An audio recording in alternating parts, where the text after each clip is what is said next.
Hey, it's Norm Macdonald. It's my first time doing Howard's Show on Sirius. I go back to the terrestrial days, but I'm looking forward to it because you can say the H word. You need that for your repertoire? Yeah. All right, man. Good luck. H-E double hockey sticks. No, you can just go ahead and say it. I know, you can say it right. Can I say it right out? Go for it. Hell. All right. Looking forward to saying hi to Norm Macdonald. There's Norm. Hey, Norm, long time no see. Good to see you. You too, baby. Hey, man. Hey, Norm. Hey, it's good to see you. Here, wait, let me put on my jacket for this big interview. Oh, really? You have to put on a jacket? Well, Norm is wearing a jacket, and I'm going to wear a jacket. Oh, I see. That's what I'm going to do. Just asked me where I got this jacket. What was that? Yeah, put on his microphone. Isn't there a mic? Yell, Hey, yeah. now there's a mic. Now you're on. I'm sorry. Where is the mic? It's in on your headphones. It's on your headset. Oh, it is? How's that? On my cans? On your cans. You've got great cans. It's like Howard Cosell. Hey, listen. Yes. Artie was just asking me where I got this jacket, and it just occurred to me, you gave me this motherfucker. Did I? For what occasion? I asked you if I could have it. Is that a Howard Stern jacket? No, it's called Lugs. Oh, L-U-G-Z. yeah. That's right. That was a long time ago. Yeah. Hey, you like that jacket? You want another one? Is that what you're looking for? Is that why you're here? Norm, I got to ask you. I sit down, I can't see Artie.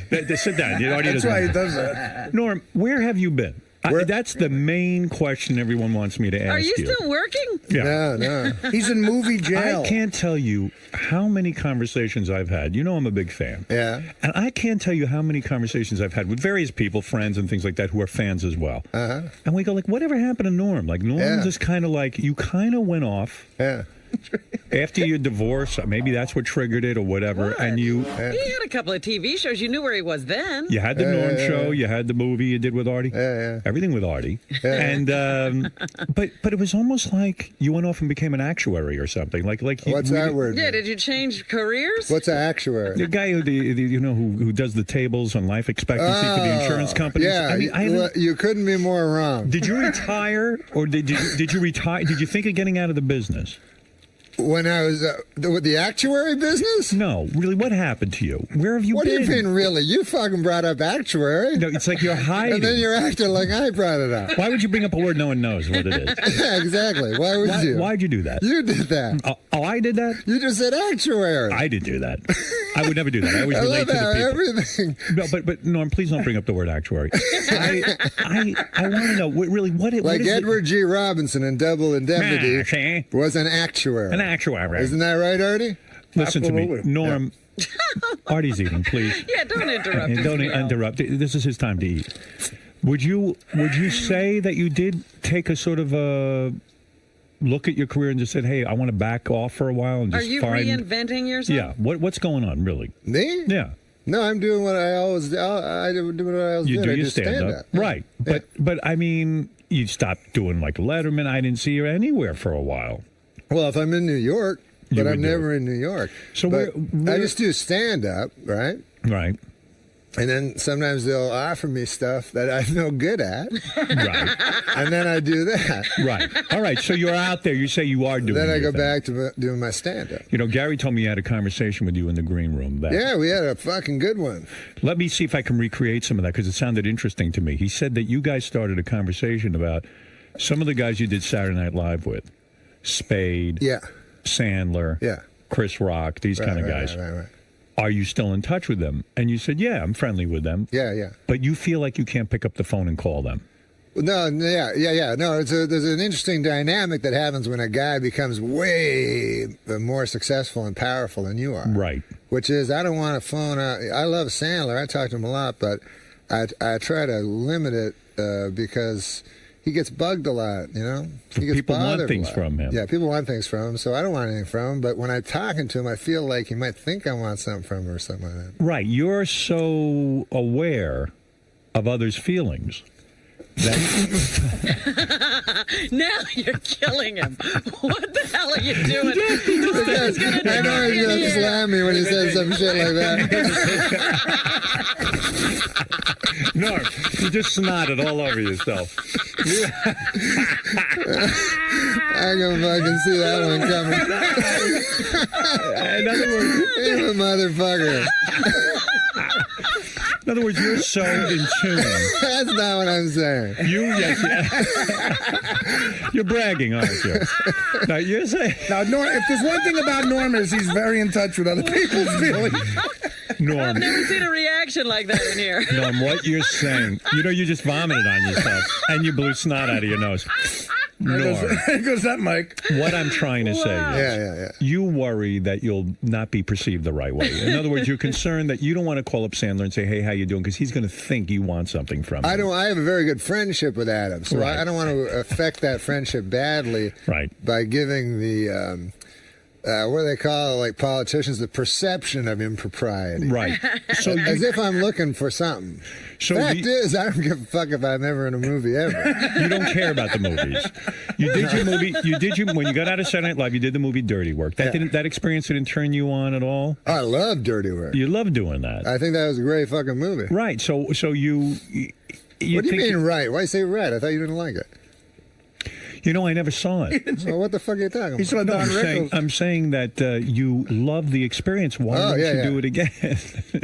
Well, because nobody... It's hard to take a guy seriously after you see boogers flying out of Wait, his is there nose. snot coming No, out? no, no, Not now you're anymore. fine. Now you're fine. You cleaned up okay. You look So you're great. going to show that in slow motion and shit? I love it. With the animator. Yeah. So I understand what you're saying, that there are certain guys. Are there guys who call you all the time and bug you? Are there people who want things from you because you are at the top of the comedy community? I'm not at the top of You're the not. comedy community at all. How long is your set when you go out and do a show? Now, like Chris Rock, he was in here yesterday. He says, I'm going to see the Norm Macdonald show on Saturday night in Caroline's. He's making a whole night of it. Right. He can't wait to go. Will that make you nervous to know that Chris is in the audience? No. That doesn't. You're so seasoned at this thing, you know what to do. Nah, I just don't give a fuck. Like, I don't care. I don't care if I bomb or kill. Nothing You don't. matters to me. It doesn't matter to you, but this is your career. This is the chosen path you've gone down. What do you mean it doesn't matter to you? Of course it matters. I'm How not could flying it into not that. matter? You love when you do well on stage. And No, I don't. Who told you that? you don't. Don't you care that when you do a show that people are into it and No, I enjoy couldn't give a themselves? fuck. Are you serious? Yeah, I can actually attest to that. When I used to open for him, and if it didn't go well, he Isn't thinks, that a defense mechanism, my well, friends? he thinks it's funnier if they I don't do laugh. think if it's bombs, I think it's pretty fucking funny. You like to bomb. I don't like to. I'm saying it's funny. When do you bomb? What happens? You mean your Let's material? put it to you this way, right? You go in front of a group of people and try to make them laugh. Right. Try your hardest to make them laugh. Right. And then they don't laugh. That's funny. You're not doing the specific thing you're there to do. Exactly. That is Not funny. only that, but it's also funny that you go there to make them laugh. You're trying to make their life better. You're failing, so they hate your fucking guts. And you see the humor in that. I see humor in that. Like, it's not like you're up there trying to make them not laugh. You're trying to do your best to please them. But don't you stay? It's like if you told a joke to your dad and he kicked you. But don't you stay at home a certain amount of hours a day and write and come up with this material that you do on stage? I mean, you put time and effort into. You don't? It's the same act from 100 years ago. No, I do. No, I think I have about 8 hours of material. 8 hours of material. So you're always writing new material. Well, I thought you meant write on a piece of paper. I don't know. How do you? What's the process when You you just make think it up in your head and then you say. Is that You don't how- have it written anywhere?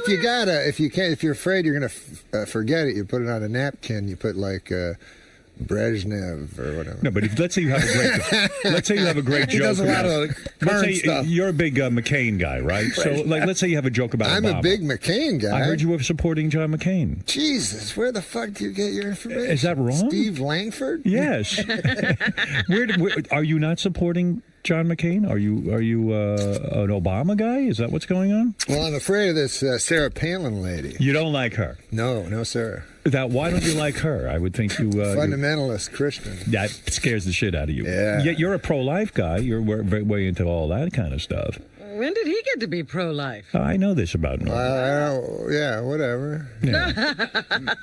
I thought on Bill O'Reilly you said that you support McCain. I said I agree with him on pro-life. Yeah. You do. You agree with him on pro-life, but you're not a McCain supporter. No, right now, if I had to vote tomorrow, Yeah. and I had American citizenship, Yeah, that's right. You're not even American. Why am I bothering you? Yeah, right. But no one knows I that would you vote are. for Obama. You would. You like him. I don't like anybody. I don't like any of them. But Are you an angry man? no, no. I said I don't like politicians. Do you like people? Are you a people person? Do you like to hang out? Yeah, I love Norm will go to the mall and shoot people. go over to Orange Julius. No, this is what I like to do. Are you a recluse? Yes, You are. I would say that. Would you say almost agoraphobic. Really? Do you spend most of your day in the house? Yeah. Do you still have a tremendous gambling problem? No. You do not. What happened? What changed? Well, I stopped hanging around. no. As my son got Older. I realized that really the worst part of gambling is not the money you lose, but the time. Right. So you're saying you wanted to spend more time with your son. Because when I'm with my son, the time is so wonderful. Is it wonderful? It's beautiful, yeah. Yeah, you're able to give to your son? Am I able to? What do you do with your son? I play with him. You do. How old How is he old now? is this young man? He's 15 years old. 15 You're years still old. playing with him. Right. You know, it's a funny thing. Yeah. When he was a very young boy, you know, when he was like 3, 4, or something like that, I would play games with him. You know, like we'd play basketball or something. Sure. And I let him win. Right. You know, and now he can beat me at everything. And so he's like, "Hey, man, I always beat you at everything." I said, "No, fuck, I used to let you win." You go, "Fuck, he doesn't believe it." He always beat you. Yeah, so he just thinks I'm some retard that can't beat a fucking infant. He's tall. He's a tall kid. Yeah, He's playing basketball. He's playing b-ball, baby. You're not It'd be playing- good to have him out there with Artie shooting, see how he does. You're not playing poker at all? You're not playing because you love to Well, play you play high the stakes friendly poker. games, right? Come on. I try not to. Really? I still play a little poker, I have to admit, but Did you go to therapy for this? I mean, was there some sort of no. What do you think I'm you? I don't do that shit. You don't need to do any of that. You won't talk to anyone, right? You're above that. I don't do that. You're too good for that shit, right, man? Right? Why do you keep putting the phrase in that way? What do you mean? What do you say? What? I said I'm not good enough yeah. to. You No, I'll tell you what. This is what happened with me with the psychiatrist once. I think this is why I don't do it anymore. You did go to a psychiatrist. When I was a young man, when Yes. I was like 17 or trouble kid, and they sent me to a psychiatrist. All right. And I talked to the guy, and I talked to him twice, right? Right. Next week, he fucking commits suicide. Is that true? So it's in the paper that I'm reading about. The guy's the worst fucking life ever. Like coke and again, you know. I mean, I shouldn't say the worst, but you know, just the worst fucking life. And I felt so bad because here I am yammering to him on his last week of life about, my God, my mother. You know, so, You were labeled as a troubled child. Is that true? I was a bit trouble. When I was a kid. What behaviors led to them labeling you? What were you doing? The what? But what behaviors led to them labeling you a troubled child? I mean, something must have happened to commit you to a doing? psychiatrist, Well, albeit a bad one, but nevertheless. It was all happening in Canada, you know. Canada. You know, You can't talk about it because it happened in Canada. No, I'm You saying. know what happens in Canada stays in Canada. But seriously, what led to Hey, you you? want to hear a joke from my act? Yes, I do. He must have done something really bad. No, it's about that whatever happened in Vegas stays in Vegas. Go ahead. Yeah, I want to You hear. know that fucking whatever happens in Vegas stays in Vegas. Yeah, I You heard of that. I heard that. So actually, it doesn't really stay. Like you can't. It's not like you can kill a person and then leave Vegas and everything's cool. You know what I Right. mean? So what I did was I looked at that phrase. What it actually means is basically you can go to Vegas, fuck a prostitute, and then she will not tell your wife. Right. That's That's exactly exactly what they're saying. it. You're saying Not like those gossipy small town whores you're back saying to where you come from. I'm saying back at home, they're blabbermouths. you're saying in other They're words. sitting in the beauty parlor going, "Oh, you're married to Hank Johnson? I fucking shit on his face last night." In other It's a words, small world. there are certain people who Marsha? literally think they could go to Vegas and do anything they want and it will stay in Vegas. And they're completely wrong. Of course. And they should be more literal in the translation of what happens in Yes, Vegas. they should say, Because yeah. some people are dumb. They don't get it. They don't know. No. You're saying the slogan should be, if you fuck a whore in Vegas, your wife won't find out. That's it. Right, they're Okay, very got it. discreet. Yeah, I like that act. That's what you're going to be doing at Caroline's? I would go see that. That's a joke. I like that joke. But You like why that one? were you labeled a troubled child? Yeah. What happened that specifically sent you to the psychiatrist? Oh no, everybody goes. You go. You No, go to when you fucking was when I psychiatrist. was 17, they didn't send me to a psychiatrist. My father looked at me, raised his fist, and said, "Here's your psychiatrist." He was a good dad. You must have acted out in some way. Did you get arrested? You've gone to psychiatrist. Oh, I'm in there 4 days a week now. Well, what the fuck are you asking me? Why? I'm asking you at 17, what led them to put you in a you said you were a troubled child. How old are you? Right now, 54. And you're going to a psychiatrist 4 days a week. 3 days now. I'm 3 down to days 3 a week. Yeah. I'm 17. I go one fucking time. I'm the guy that's fucked up. All right, listen. You got to give your head a shake. Listen, I was shocked. Hey, what do you think of that, man? I was thinking of using that as my Tagline? tagline, Yeah. for a comedy. I like it. Hey, give your head a shake. Like the guy who says hamburger at the end. You know that? There's a the guy out- funniest did you ever hear that guy? motherfucker ever. No. There's a black guy. His entire act at the end, he goes hamburger. Just like that. Yeah, that's it doesn't- That's his line. But it's funny. It is funny. It works. Actually. So what is now your new No line? matter what he says. And what's your so new you line? go, what happens in Vegas stays in Vegas. Hamburger. And at first you hate it, but like 5 minutes in, you're laughing your ass off. You like it. Where's a big cowboy hat? Yeah, hamburger. Do you? He's got a lot of gimmicks going on at once. You don't miss the movies. You don't miss Saturday Night Live. You do miss I miss Saturday. Saturday Night Live, yeah. You do. Yeah. I love the Saturday Night Live. Chevy Chase was in here recently. He didn't say it on my show, but I read it somewhere. He said the only guy who ever did the news right since I left was Norm Macdonald. Did you know Really? that? Did you know he said Yeah, that? I heard that. Oh, you did hear that? Yeah, I heard that. I heard you have that framed on your wall. Is that true? No, It is not true. Okay. What do I give a You don't fuck? give a fuck what anyone says. I Chevy always- Chase didn't remember me. Oh, no, are you kidding? I swear to God. We're free shampoo and shit. I know. Well, I mean, listen, you know. He remembered you. He didn't remember Chevy me. remembers you. He doesn't remember working with Artie. No. He got up and he said, "Nice to meet you." Artie said we worked together. He goes, really? When? Yeah, what film? What film was that? The midget film? I said, "Dirty Work." You know what happened with Chevy when he was on? Because he was having trouble with you, because you would phone him and wake him up and all that shit. We Yeah. were not friends back Yeah, then. yeah. Right. So Yeah, I that's told him, right. I said, Chevy, fucking phone Howard, and just, if you like him, he'll like you, it's over. That's it. And now we're friends. We're the best there of you friends go. now. That's how it works. That's good. So anyway, I was shocked. Because remember he said so he was at a Yankees game, and a guy came up and called his daughter a cunt. That's right. Yeah, that actually he spoke about you quite a bit there. Yeah. Right. I'm sure. Listen to me, Norm. You don't age, man. You look good. I look good? Thank you. And you look good. Thanks, pal. Yeah, you look real You're good. good, man. You put on a little weight, but it looks Yeah. good on you. You look No, a little, I'm you working big. out? No, it's just fat. You're fat now? Well, it's like, but it's proportion. No, I got abs and shit. You, listen, I always talk about Norm being a good-looking guy. He always got he's quietly He going scored back. some- He scored some big ones. Who was it I heard you had? Can I mention someone I heard that you had sex with?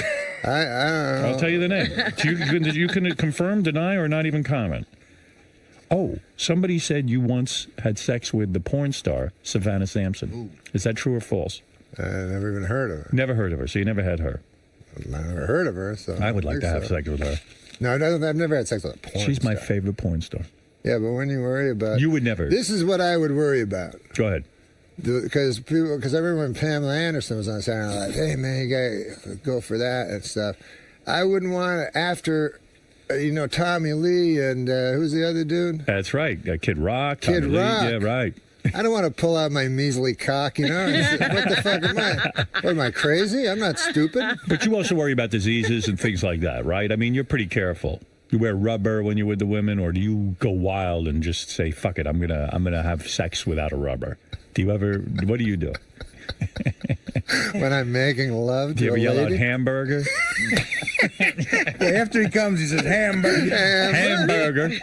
No, seriously, how is your sex life, by the way? Because you're single now a long time. We don't see you in the tabloids. We don't see you with any broads, any women, nothing. Are you into a commitment? Are you into any kind of committed relationship? No.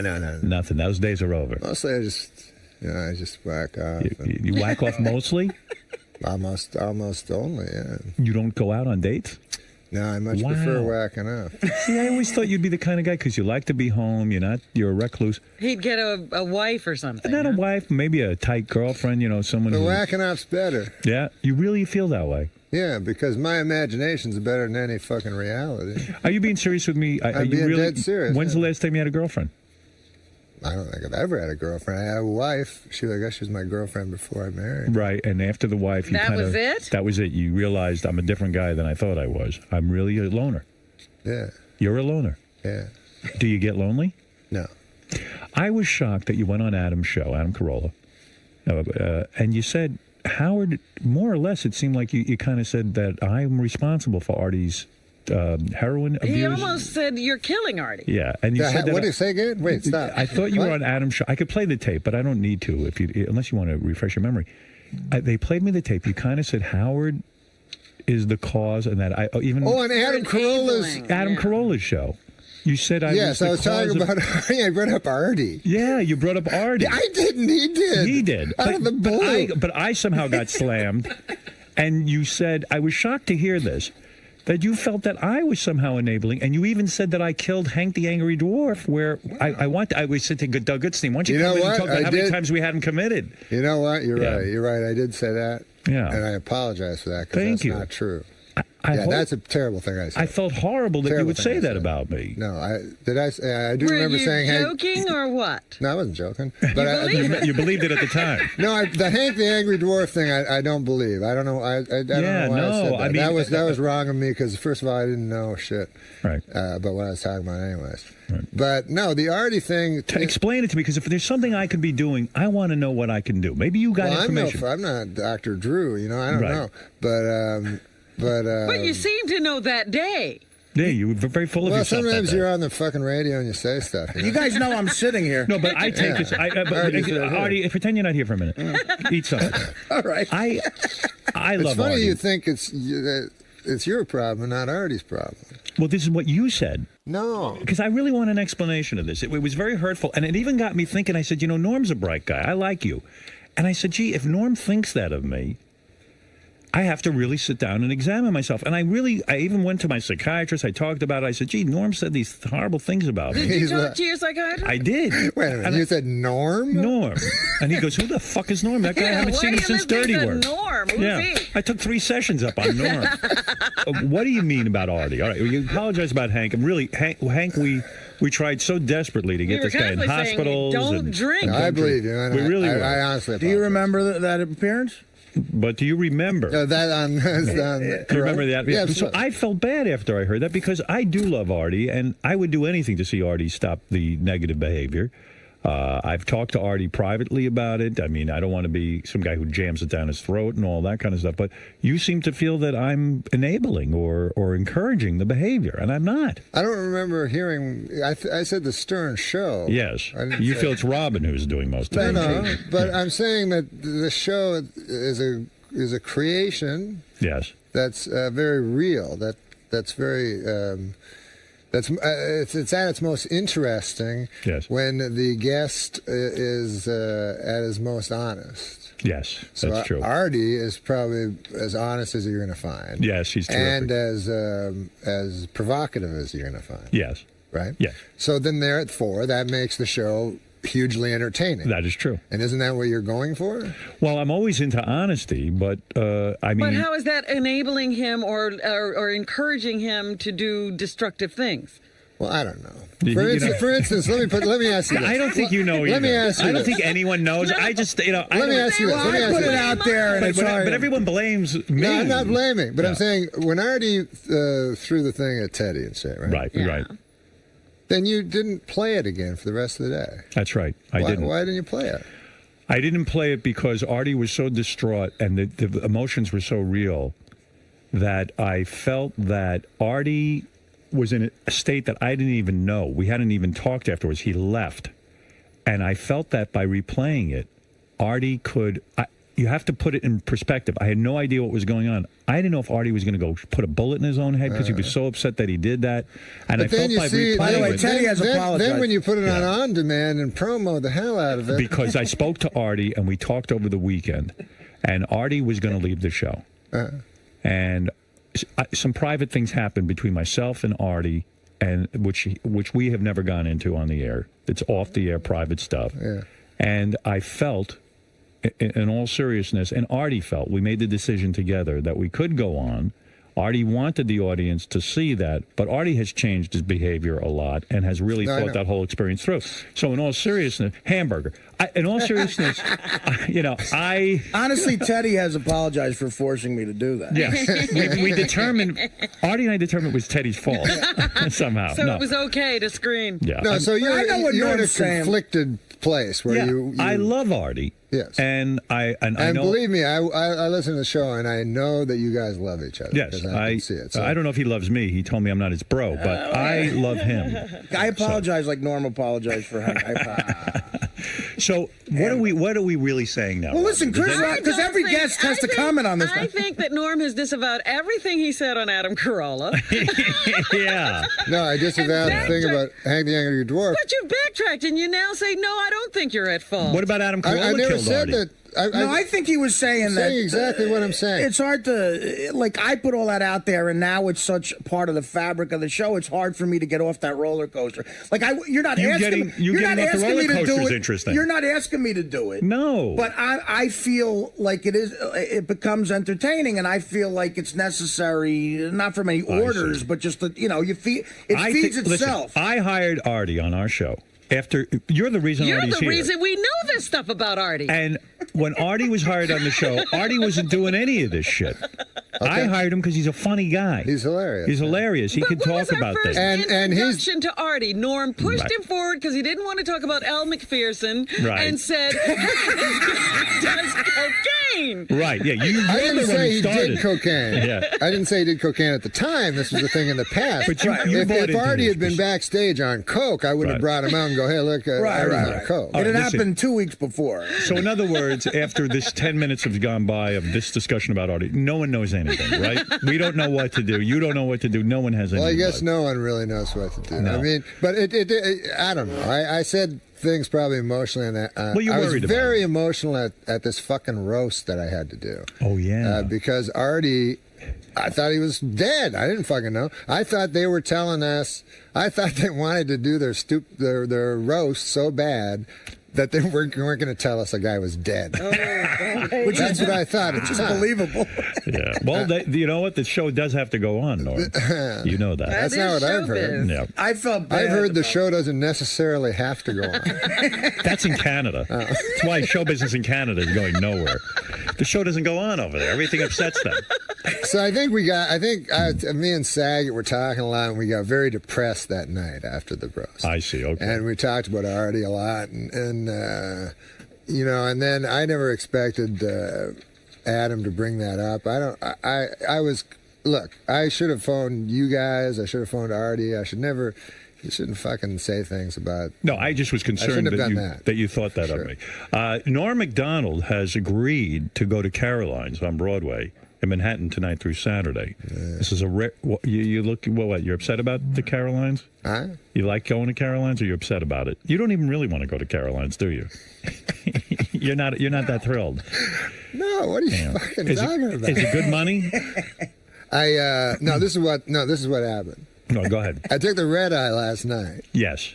I just got in, right? Just now. Yeah. Right. But I took a sleeping pill so I could sleep on the plane. What the fuck is she doing, a Sudoku or something? she prepares the news. She just does that? Yeah. I'm listening to you. You were on the plane. You were asleep on the plane. No, I wasn't asleep. I took a sleeping pill and did not go to sleep. Oh. Did not fall asleep. So you're messed up now. Pardon me? You're messed up now? What are you talking about? Are you messed up from the pill? The pill that you took, did that mess you up? You're tired. I'm just tired. You're tired. I didn't sleep, and I took a sleeping pill. Okay. So you don't. So I would take another 8 sleeping pills. But what are you going to do? And I hit the stage at Caroline's in about 14 hours after I do these other 10 shows on your network. Artie, anyone watch these things? What shows are you going to be doing? He's doing shows that I told him yell out the window. There'll be more listeners. Let me hear what you're doing. Maxim Radio with Stretch. Oh, Stretch. Does he have another show? I don't know. Yes. Comedy by Request. Oh. Getting Late. I don't know. But all I know is it ends at 5. Wow. Oh, you're going to be here all day. No, Brewer Unleashed. A Brewer. You know That's Brewer, Jim Brewer. But he's not here. Oh, he's not? He doesn't do the show from here? I think he's doing it. I think he didn't come in. He's doing it from his house. Oh, no. Oh, no. He didn't even come in to see you, Brewer. Yeah. I thought I got to do it from my house. I thought Mad Dog Unleashed was... Oh, Unleashed you do. Mad Dog Unleashed. No, but Brewer Unleashed. He just reminded me, Brewer has the same name Brewer, as Mad. You mean Mad Dog took Brewer's name, Unleashed? It's Unleashed. It's Brewer Unleashed. Right. How can we have that? How can we Everything's Unleashed on Sirius. Yeah, no. They all stole it from that Byron Allen. He was Unleashed. He had comics Unleashed. You're right. I remember he was Unleashed, too. All these guys are Unleashed. I went on Byron Allen's Comics Unleashed. Yes. How was that experience? Well, first of all, you couldn't be more leashed. But he would, When was he ever unleashed? he would do the craziest fucking segues ever. Like, you know, he just asked you for some bits from your fucking act, right? Right. So then he talked to one guy. I've had to follow fucking Schimmel, right? So he's not a good guy to open with. So Byron Allen's like, so, Robert, I understand you have cancer. You know, that's his fucking opening. So Schimmel's like, yeah, I have cancer and I'm fucking the girl that... Right. boyfriend, and then he turns to me and goes, and Norm, you got a dog. Sounds like you guys were unleashed that night. You really were laying it all But out. the funniest thing I heard him say is, he said, because, you know, he just gets the jokes beforehand and then tries to think of a question. So he had John Lovitz on, and he said, now, John, I understand you're getting older. That didn't happen. That didn't happen. I got to have a I tape swear of to that. God, that happened. John, I understand you're getting older. Had a joke on aging. Wow. That's like I thought. The Carmen Electra was on that show later. This is my favorite dumb chick moment of all time. Dumb hot chick. And the girl said to her, it was one of those, that black chick who hosted that show for a while. Aisha Tyler? Yeah, that was her. So she says, Carmen, what's the one thing you can't live without? And she said, she thought for like 30 seconds and she said food. Well, she answered it properly. So you're That's a true. human, so you're a human It's got to be being. either oxygen or food, right? What else is there? Let's take a couple of phone calls for the great Norm Macdonald. We haven't seen him in years. I know, it's so nice. You know, last time I came up here, was with Artie when we were looking around the studios. You were showing me the new studios. Right, yeah. You're talking about a couple of years already. Yeah. You're busy. Listen, what can I say? What do you think of these comedians? Like Dave Chappelle stays on stage sometimes 8, 9, 10 hours. Yeah, I know. They have Dane Cook in L.A. They have this contest now. Yeah. Who can stay on stage the longest? Isn't that ridiculous? I mean, doesn't that... Well, it's kind of... The audience is really the people that should get the prize. Exactly. I know. I mean, that you can get even the best comedian. You would get fatigued after a while hearing that much Anybody comedy. can. I mean, if you can kill for it, should be, you know. If you go 5 minutes without a laugh, you lose or something. But otherwise, this is just talking to a mic. Do you ever get up on stage and think about the absurdity of it all? Do you ever sit there and you're in the middle of your act and you go, like, what is my job? I'm standing here in front of a bunch of people and they're waiting for me to make them laugh. Isn't that the craziest profession in the world when you think about it? I mean, isn't that does it ever drive you insane? Do you ever wish you did something else? Well, I did manual labor before, and I liked that a lot. I was a dishwasher. I loved it. Yeah. But the pay was shitty. The pay's shit, but somehow I always had money. I don't know why. You yearn for those days. I don't got no money now. All right, Ralph, you're first up in Jersey. Go ahead. Ralph. Norm. How you doing, baby? Good, man. Hey, first of all, Norm's a great stand-up. I highly recommend his show. I've gone a couple of times. It's really good. All right.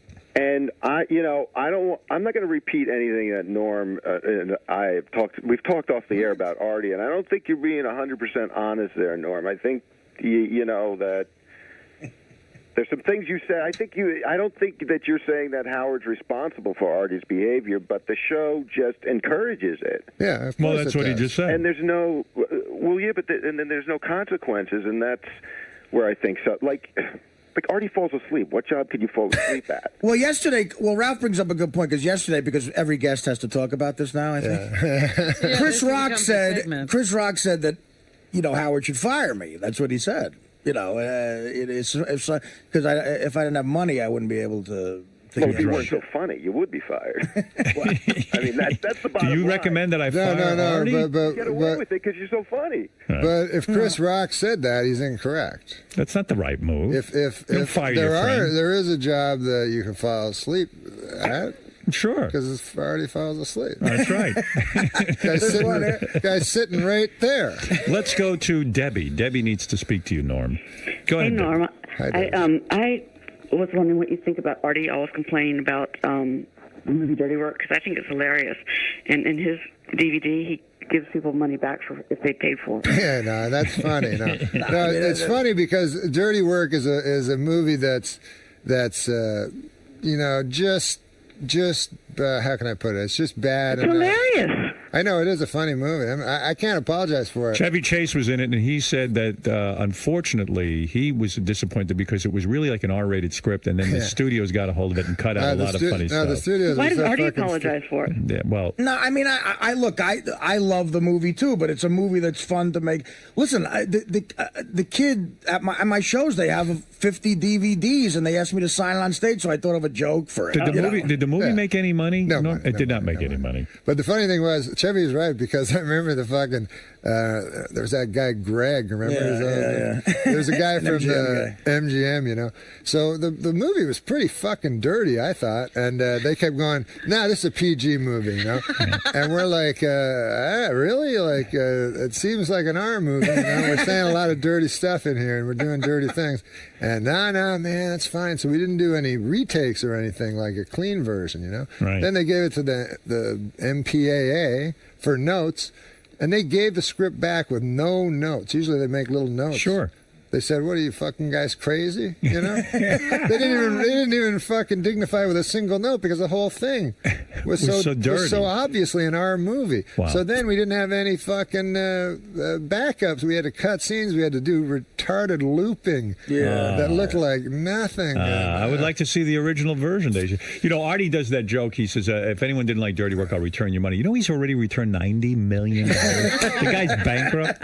You know what it is? That's very flawed. Yeah, Ralph. Howard. Yes. How could the movie be a failure if you returned $90 million? But it wasn't logical what I just said. Ralph, go ahead. So I'm at dinner with Norm once, or lunch or something. We're at a big table, like all these people sitting around, and Norm puts his hand on my leg, not rubbing my leg or anything, just puts his hand on my leg. And I don't know, like it was weird, but you know, Norm's a weird guy. I don't know, like maybe he was fucked up. I don't know. His hand was just like on my leg. You didn't knock it away, did you? And then 5 minutes later, Norm goes, "Hey, you know, Ralph is a fag. I've had my hand on his leg and he hasn't moved." That's how I test people. You test them. I so test you believe people. Ralph is gay? I test people to find out if they're fags, and that's one of my tests. Can you imagine letting a fucking dude grab your leg for 5 minutes? You mean Ralph didn't say anything? Not a fucking word. Ralph, you're gay. Aren't you the fag for grabbing my leg? No, he's testing you. Norm, you are a genius. I really mean that. You might be the greatest genius of all time. You were the only one who figured out that Ralph really is gay. Why wouldn't you make Ralph? Why wouldn't you make Norm remove his hand? Yeah, say, what are you doing? What? I don't know. I found it funny. I didn't know. And if he grabbed your cock, would that have been funny? I've been giving Ralph a hand job for 20 minutes. That was later. Norm, you are a genius. He laughed. I love that. Norm blew me too, but I like how it becomes the other guy now.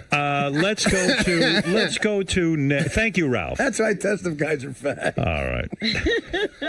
Have you tested anyone else as a fag, or is that the only? He tried it the first day in Dirty Work. I fucking punched him in the face. Yeah, you see, you knew he wasn't a fag. No, I knew he was a fag. He overreacted. Everybody's gay. I patted him on his shoulder. That's all. You must think I'm super fucking clocked heterosexual. me. You never tested me like that. You ain't no fag. That's right. Nick, go ahead. You're on. Howard, I just wanted to say that this is the funniest interview. I'm literally pissing my pants. Norm is terrific. right on point, and He's the funniest son of a bitch who's ever taken a sip of water, as far as I'm concerned.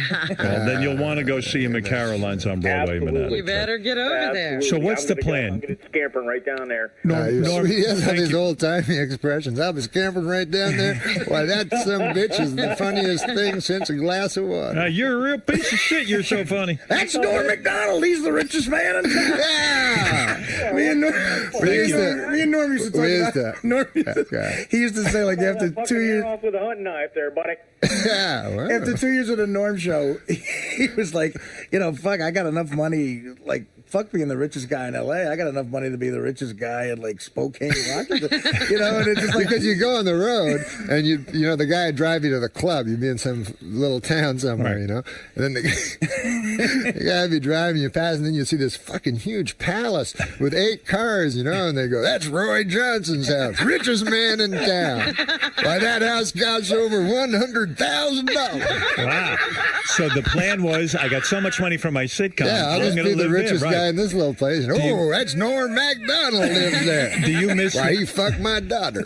Sure. Do you miss the days of the sitcom? Do you miss that kind of money, that action? I mean, that was tremendous. I mean, you didn't have to do a whole lot, and you got a lot of money, right? You got to do. That's a misconception. If you're the star of the show, there's a lot for you to do. As a supporting actor on a sitcom is literally stealing money. You were stealing money. Yes, but he had a lot. Do you miss the sitcom? I already had a good job. Did you miss the pay? Do you miss the going to the studio? It's exciting, right? You don't miss it. No, I don't miss it. I miss the people. It sounds like faggot. But I love Artie, I love Laurie Metcalf, and I love Max Wright. So, right. You don't call Artie that much, do you? Well, I'd say about once a month. Once a month you guys speak on the phone? We it's try not awkward? We try to talk. Is it uncomfortable speaking to Artie now? No, I wouldn't say it's uncomfortable. Sometimes you have to, be careful, what you say. It's like, really? He gets touchy, right? No, I'm saying the same way that Letterman doesn't want to talk to you. Oh, I see. Yeah, you got 4 hours to fill, so you got to sometimes be careful. I see. Really? Even though I have probably nothing of scandal. I can't imagine what those conversations are. I just can't. Unbelievable. Well, look, you've done it all. You know Macdonald. What's the plan for the rest of the day? That's when you have nothing to say. You're going to do the show. Done it all. You've done You're it all. Norm Macdonald. That says my name. That's when you know the interview's coming to a halt. So what else? Now, what is the game says plan? Here you're Norm Macdonald. What is the game plan for the rest of the day? You're going to do some shows at Sirius. Yeah.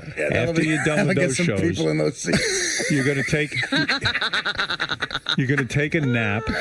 I don't think I can take a nap. My hotel room's not ready. They said till 4 or 5. You couldn't get the room the day before, and so it would I be should have. Yeah. That might have worked out better for you. Well, let me ask you. Artie says on the road he doesn't know what to do with himself. What do you do when you're on the road in some little town? Yeah, what do you do? Like I only like the time that I'm on stage, because other than that, what do you do when you have to kill time?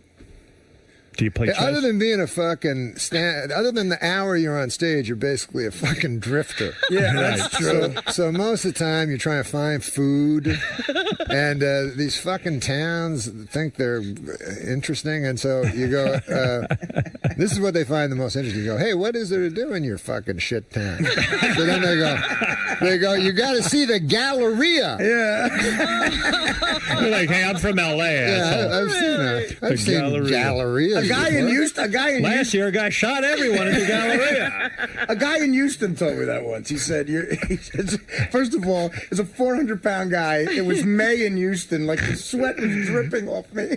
I had to, the club guy told me, take a cab. Like, I'll pay you for it. There's no car. Right. So I get in a cab in Houston. It's like 140 degrees. This guy's got a huge flannel shirt on. Hey. And he says hi. I say hi. He goes, you're a New Yorker, huh? And I'm like, well, I'm from there. And he goes, we got a place in town. It's just like Greenwich Village.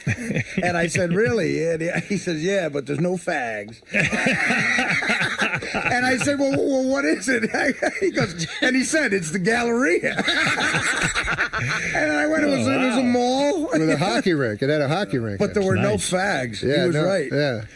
Listen, I put my hand on a bunch of guys' fucking legs, and they all said, "What's your problem?"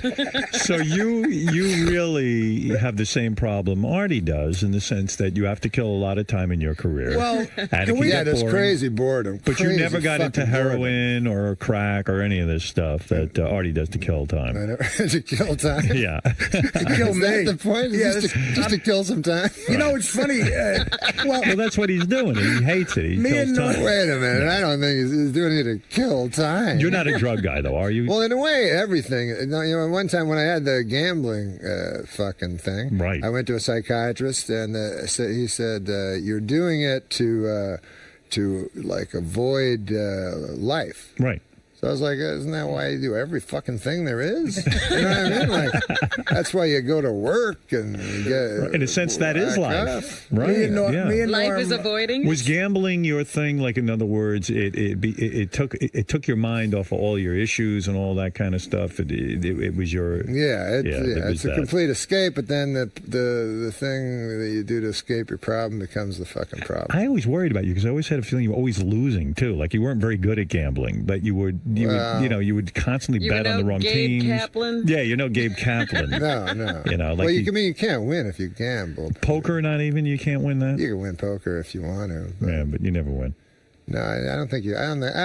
It's a complicated thing, but You I ever don't sit think down and gamblers figure out- want to win. I remember one time I heard Omar Sharif talking about it, Mm-hmm. and a couple times in my life I've been dead broke from gambling. Right. And he said this thing that I found like I related to because he said I lose $6 million. He was talking about the most money he lost.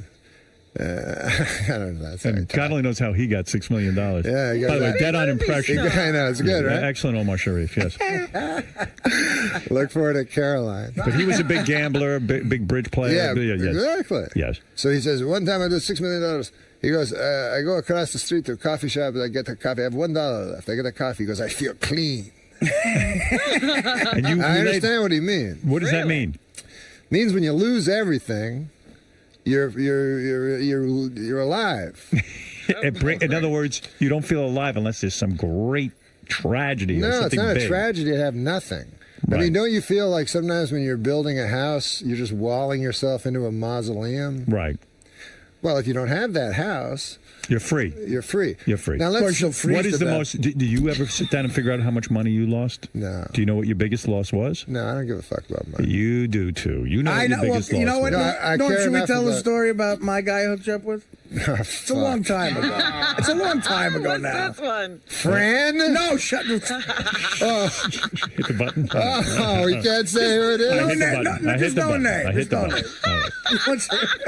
So happened? I You was a hooked Norm bad up with I was it? a bad influence on Norm, I think, and maybe because when we met each other, And I'm like, the enabler. When you shoot Yeah. when you shoot a buddy comedy like it was, Yes. you go away with someone to a different city for like 2 months. It's like going away to camp. So you're either gonna hate the person or love them. And me and Norm became friends because we shared one vice, gambling. Gambling. And I used to love gambling. And I used to love. 2 days ago, he was gambling. Right, yeah, right. used to. the first night I met Norm, the rehearsals, and we went to a pool hall in Toronto, and I won $2,000 off him playing 9-ball. That's right. And he ended up paying me in Canadian money. It was like a wheelbarrow, like blue pieces of paper with a goose on it. Yeah, they don't have presidents. You had no Right. respect for the Canadian. That's when you bribe somebody in Canada, you're like, maybe this goose will change your mind. And it really looks like Monopoly money. I'm like, what the fuck am I going to do with this? Right. Back then, when the dollar was good, it was like a wheelbarrow. So what's what the big happened story? was, Yeah. we shot Dirty Work August into the fall, and Right. Norm was still on Saturday Night Live. And I started, in lieu of other things, halfway through the shoot, I started phoning this kid I know who was a runner for a bookie. So I start calling this guy, and I'm making a lot of bets. And see, Norm wasn't gambling at the time. He was really into work. you know, he was shooting the film and he was going back to SNL. The last few weeks he had to go do SNL. All right, and the movie, he's busy. Right. But I think because I was always with him talking on the phone, he sort of was like, yeah, you got a guy. And I said, yeah, I got a guy. He goes, can I have his number? Because I want to maybe start putting some bets in. So this bet that ruined... Too degenerate. This bet that ruined me and Norm, because when we went on the road and I opened for Norm, and this is what we did. You talk about killing time. This was a problem.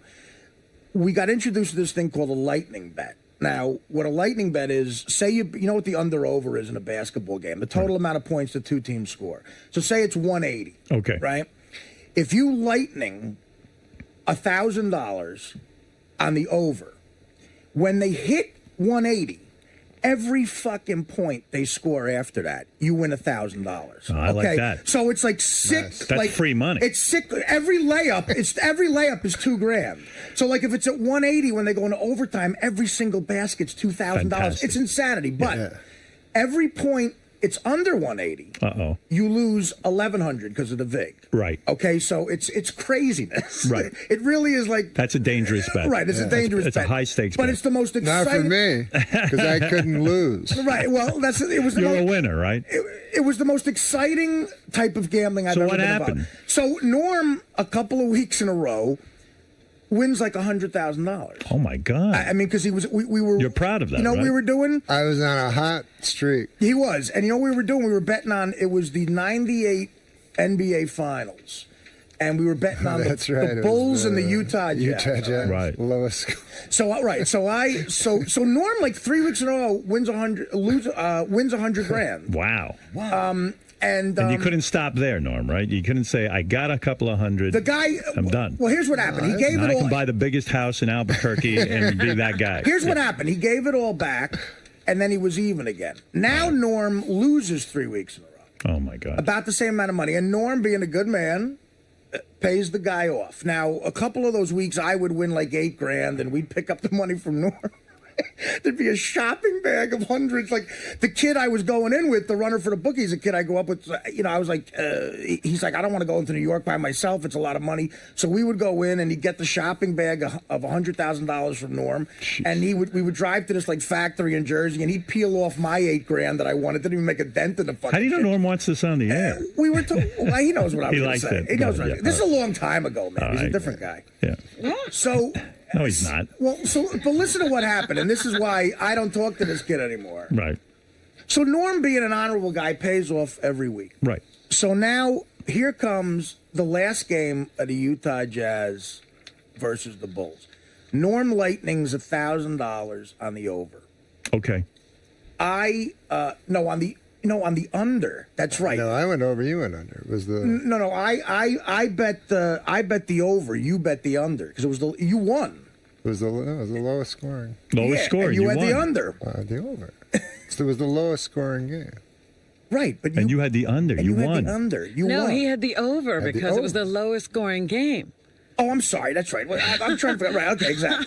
So I bet the under, right. And he bet the over. Okay. $1,000. Now I only bet $200 a point, but Norm bet at that. So I had to deal with this. It was the lowest scoring game in the history of the NBA. The Jazz only scored like 45 points. Like Jordan just shut them down single-handedly. So I lost like $9,000 on the game at 200 points. But Norm won like $110,000. Wow. Okay. So now he's even with the guy who wins $110,000. So now Norm comes into New York. We're doing press for Dirty Work, and he's at this hotel, and I said, I'm going to go get the money, and I'll bring it to you. So I call the guy up, and the guy goes, listen, man, I'm sorry. Tell Norm I can't find the guy. And I said, what? He says, tell him I can't find the guy. The bookie just took off on me. Wow. So I said, first of all, now listen, you got to, like, I knew Norm for a little while. But I had just gotten the movie with Spade. I said to this guy, I said, listen, you're fucking me up here, man. This is a guy I work with. I said, Norm could easily call Spade and say, this jerk off is ripping me off. He's going to get, he could get me fired from the movie. You're fucking me here. He's a good friend of mine. He paid you First of all, what bookie so wouldn't you never want got that paid? business?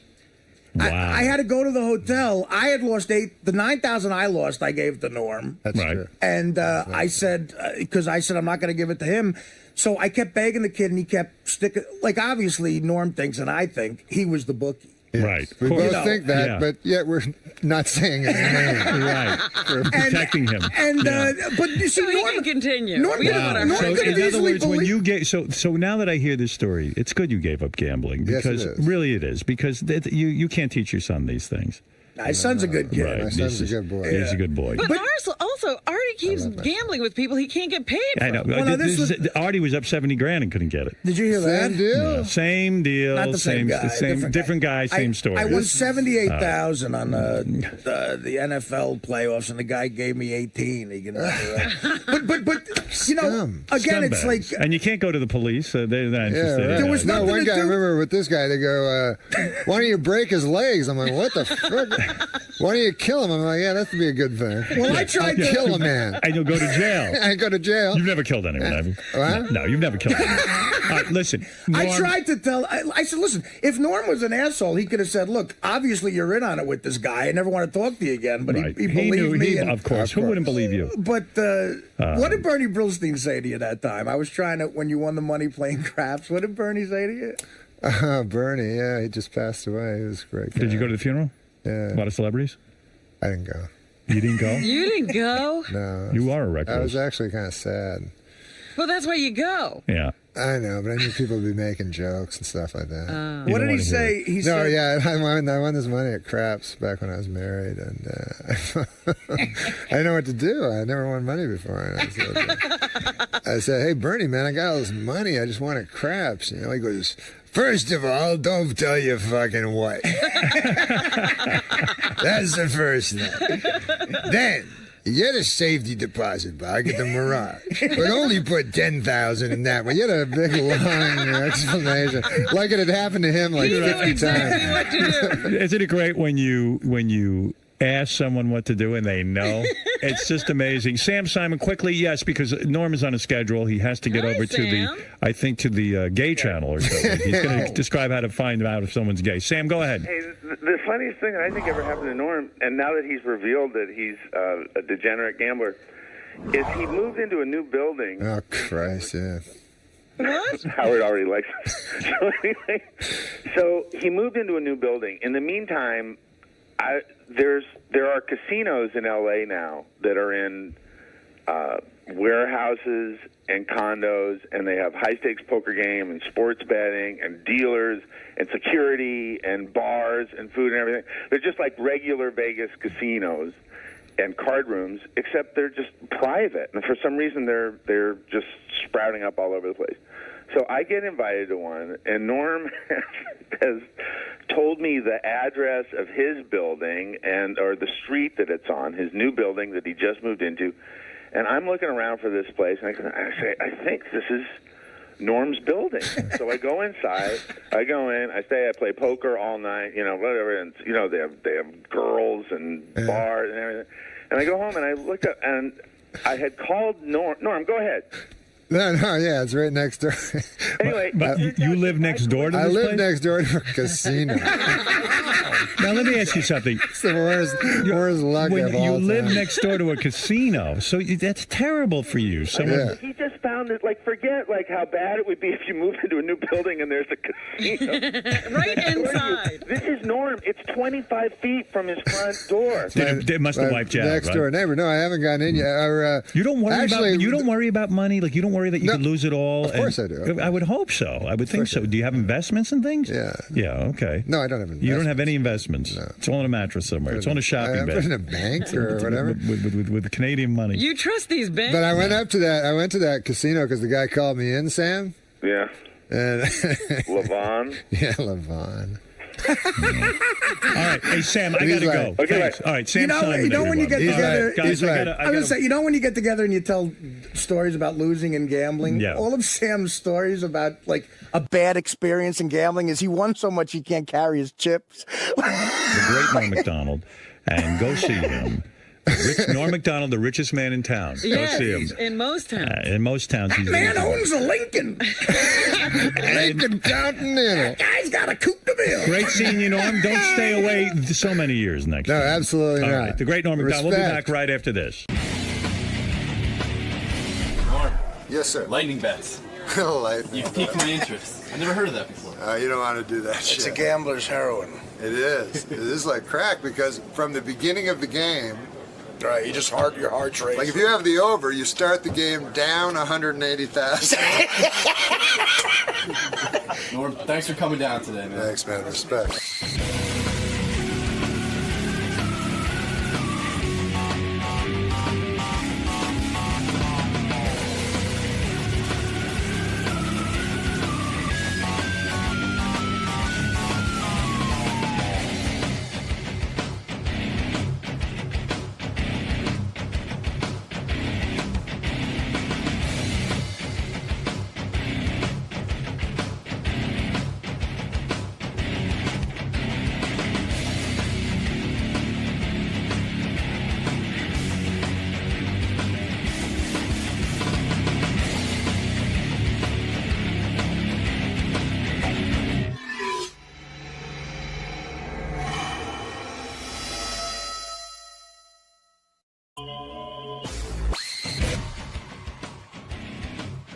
All right, I'm going to go first to Jeff Probst, who is currently in second place. I don't know. You I don't guessed know. Ronnie. No. Ronnie does not have a berry on his face. He's got other shit on his face, but not a berry. Jimmy, what's the answer? Ralph the Homo. Ralph the Homo is acceptable. Jerry O'Connell, what's the answer? Come on, you know who has what? a berry on his face? I went with Eric the Midget. Eric the Midget? Oh, my goodness. Well, didn't he have something on his face? Are you aware we bumped Ryan Felipe for you? Jerry said, I'm really embarrassed by my performance. I go, He doesn't want to leave the studio because of it. I said, maybe you should be happy you didn't do that well. You know? Shows you have a life. Yeah. Yeah. I mean, shows you have something going on, man. Here's the thing, Jerry. You have to listen all day and then listen to the reruns on the weekend over and over and over again. Try to memorize everything that happens. And obviously you don't have that kind of time. Right. How often you banging your wife? Is it still as hot and heavy as when you first met her? Yeah, it's still it's still going well. A lot of people when I got married said the first year was going to be the most difficult, and I haven't found that at all. So it's getting more difficult? It's You mean? yeah. To me, the first year is the fun part. You know, I mean, you still have that glow. Well, how long did you know each other before you got married? They were going out a long time. Yeah. For a few years, 3 or 4 years. Yeah. Well, Jerry, you mean the first year of marriage, right? Is supposed to be the most difficult. That's what I mean. I mean, we, But you were living together and everything before that, so it wasn't like anything changed. I've actually found, like I've actually gotten better at it. A lot of times at fucking. Yeah, I'm practicing. I practice with her too. I try to never fight. Like even when fights are instigated, and they get instigated, they just do. But is it weird for you when you go out like together and Rebecca gets all this attention because of her looks, and then like guys kind of are always sort of like flirting with her and hitting on her? I mean, does it get a little bothersome? There's nothing I can do about that. I mean, at the end of the day, I'm the one that Rebecca's married to, so it doesn't bother me. And what am I going to do about that? When you say the fights get instigated, who's instigating them? I just mean everyone. People who live together are going to have differences. Definitely. What differences could you have with Rebecca, though? I mean, it seems impossible. You just have differences about, like... Do you try to put things up in the house that she doesn't want up there? Actually, I do have a Joe DiMaggio ball that keeps getting, like, hidden, and I keep putting it in the center of the mantle, and then it gets, I had read that Rebecca does something to you that I don't approve of, that when you like to watch sports, she, like, comes in the room and demands that the TV be turned off? That's not right. Or down or something. Something You don't like like that. the sound of it? Yeah, it's called a broad. Yeah, but that's not fair. I mean, Jerry's got to have his thing, you know? I mean, you're a I am separate someone person. who I watch a lot of football. I like to take, during football season, the 16, 17, 18 weeks of football season, I like to take all day Sunday and just sit down and just watch every game. Because you're a man. I can. Yeah. And, I think... And she'll walk in and go, I think turn that off. I think it's a common argument that spouses want to do other things outside and stuff, and I have to respect that. But She went on Letterman on one of these shows and goes, I go in the room and I make Jerry turn it off. Wow. Well, no, not the football game. The negotiation that we've had, once again, getting back to never fighting, is Rebecca listens to music while I get to watch the image of the football game. Right, yeah. Oh, so you can't hear the sound of the football game. I cannot hear the sound. You guys have to be in the same room? We only have just a living room. And you should come to my house. Really? You should probably get divorced. I mean, it sounds ridiculous. Yeah, it does sound ridiculous. Like why does Jerry have to have music on? So she's dancing around and stuff while you're watching the game. What kind of music are you listening Is that to? the problem being with a hot chick? They're used to getting what they want from men. I think I think that Rebecca is. Why are you laughing, Jimmy? I feel bad for Jerry, but what are you going to do? Listen, I think being that so careful. I realize there are demands made of me that if I was with another woman, I would probably say shut the fuck up, you know. And when I'm very grateful to be with Rebecca, and you know, I just don't want Jimmy to fight. would never put up with that. Jimmy, if Sarah walked in the room and said to you, "Look, I'm putting music on. Turn that fucking football sound off." I wouldn't even hear the words. You wouldn't? They wouldn't even penetrate my head. Sarah would get tasered, right? No, but you know what? She knows that she knows that I enjoy that, and it's part of the kind of, you know, the deal. And so she lets it happen. I'm afraid Jerry didn't like teach Rebecca right from the start. Like Jerry's on the losing end of every argument? Is that how you're feeling? That's how I'm feeling. Rebecca gets her way all the time. Like Rebecca has a sign up in the bathroom to remind Jerry to put the toilet seat down. Actually, I did get in trouble. I was putting the lid down, and I'm told to keep the lid up and just keep the seat down. Wow. I did There's get too many in a little rules. bit of trouble for that. Yeah. Jimmy, you put the seat any way you want, right? Yeah, well, sure, of course. But you know, part of the thing is she has her place, I have my place. So, you know, her place is she gets to decide what goes on, and my place I decide what goes on. Jimmy told me he pees on Sarah. He doesn't even. He doesn't even go to the bathroom anymore. He just pees on Sarah. Just go wipe down. Little R. Kelly. You know, you get back at a hot chick, you disappoint them during sex. That's what I do. Yeah, that'll teach him. That's my strategy. 970P. The extra E is for extra P. Oh, Rebecca's a lot of fun. Lot of fun. I got to hang out with Rebecca, as you know. I know, I and mean, has she is fun. Wonderful things to say about you, and especially Beth. Really likes Beth. Who does she like better, Howard or Beth?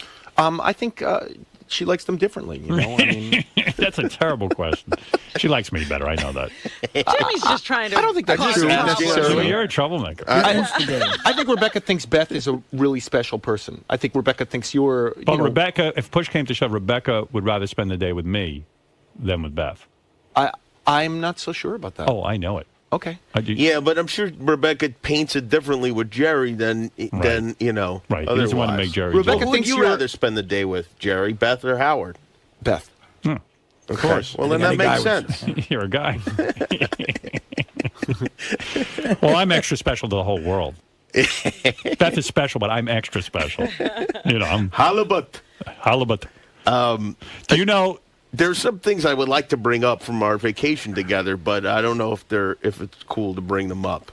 Well, yeah, it's cool. But first of all, yeah, I just want to say that people should know that Jimmy is such a super fan, and in a way he deserved to win the contest, because whenever he wants to hear the Howard Stern show in his house, he turns to Sarah and goes, "Halibut." And that means put on the radio. Wow. She does it to me, too. That's our code. Halibut. Because of the bed I do. My father loves halibut. Do they have the halibut?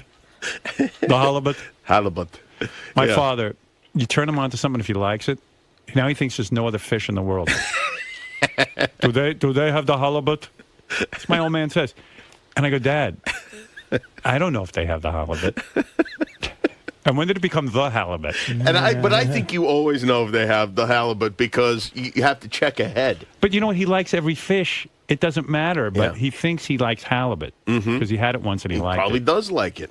Do they have the halibut? Do you want to hear something weird? I don't buy newspapers anymore just because you get it on the internet, and I sort of canceled all the subscriptions. Right. But I flew in yesterday and I bought a New York Times, and now when I get the New York Times, I think of your father. Isn't that weird? Yeah. Well, my father, that's his Bible. Yeah.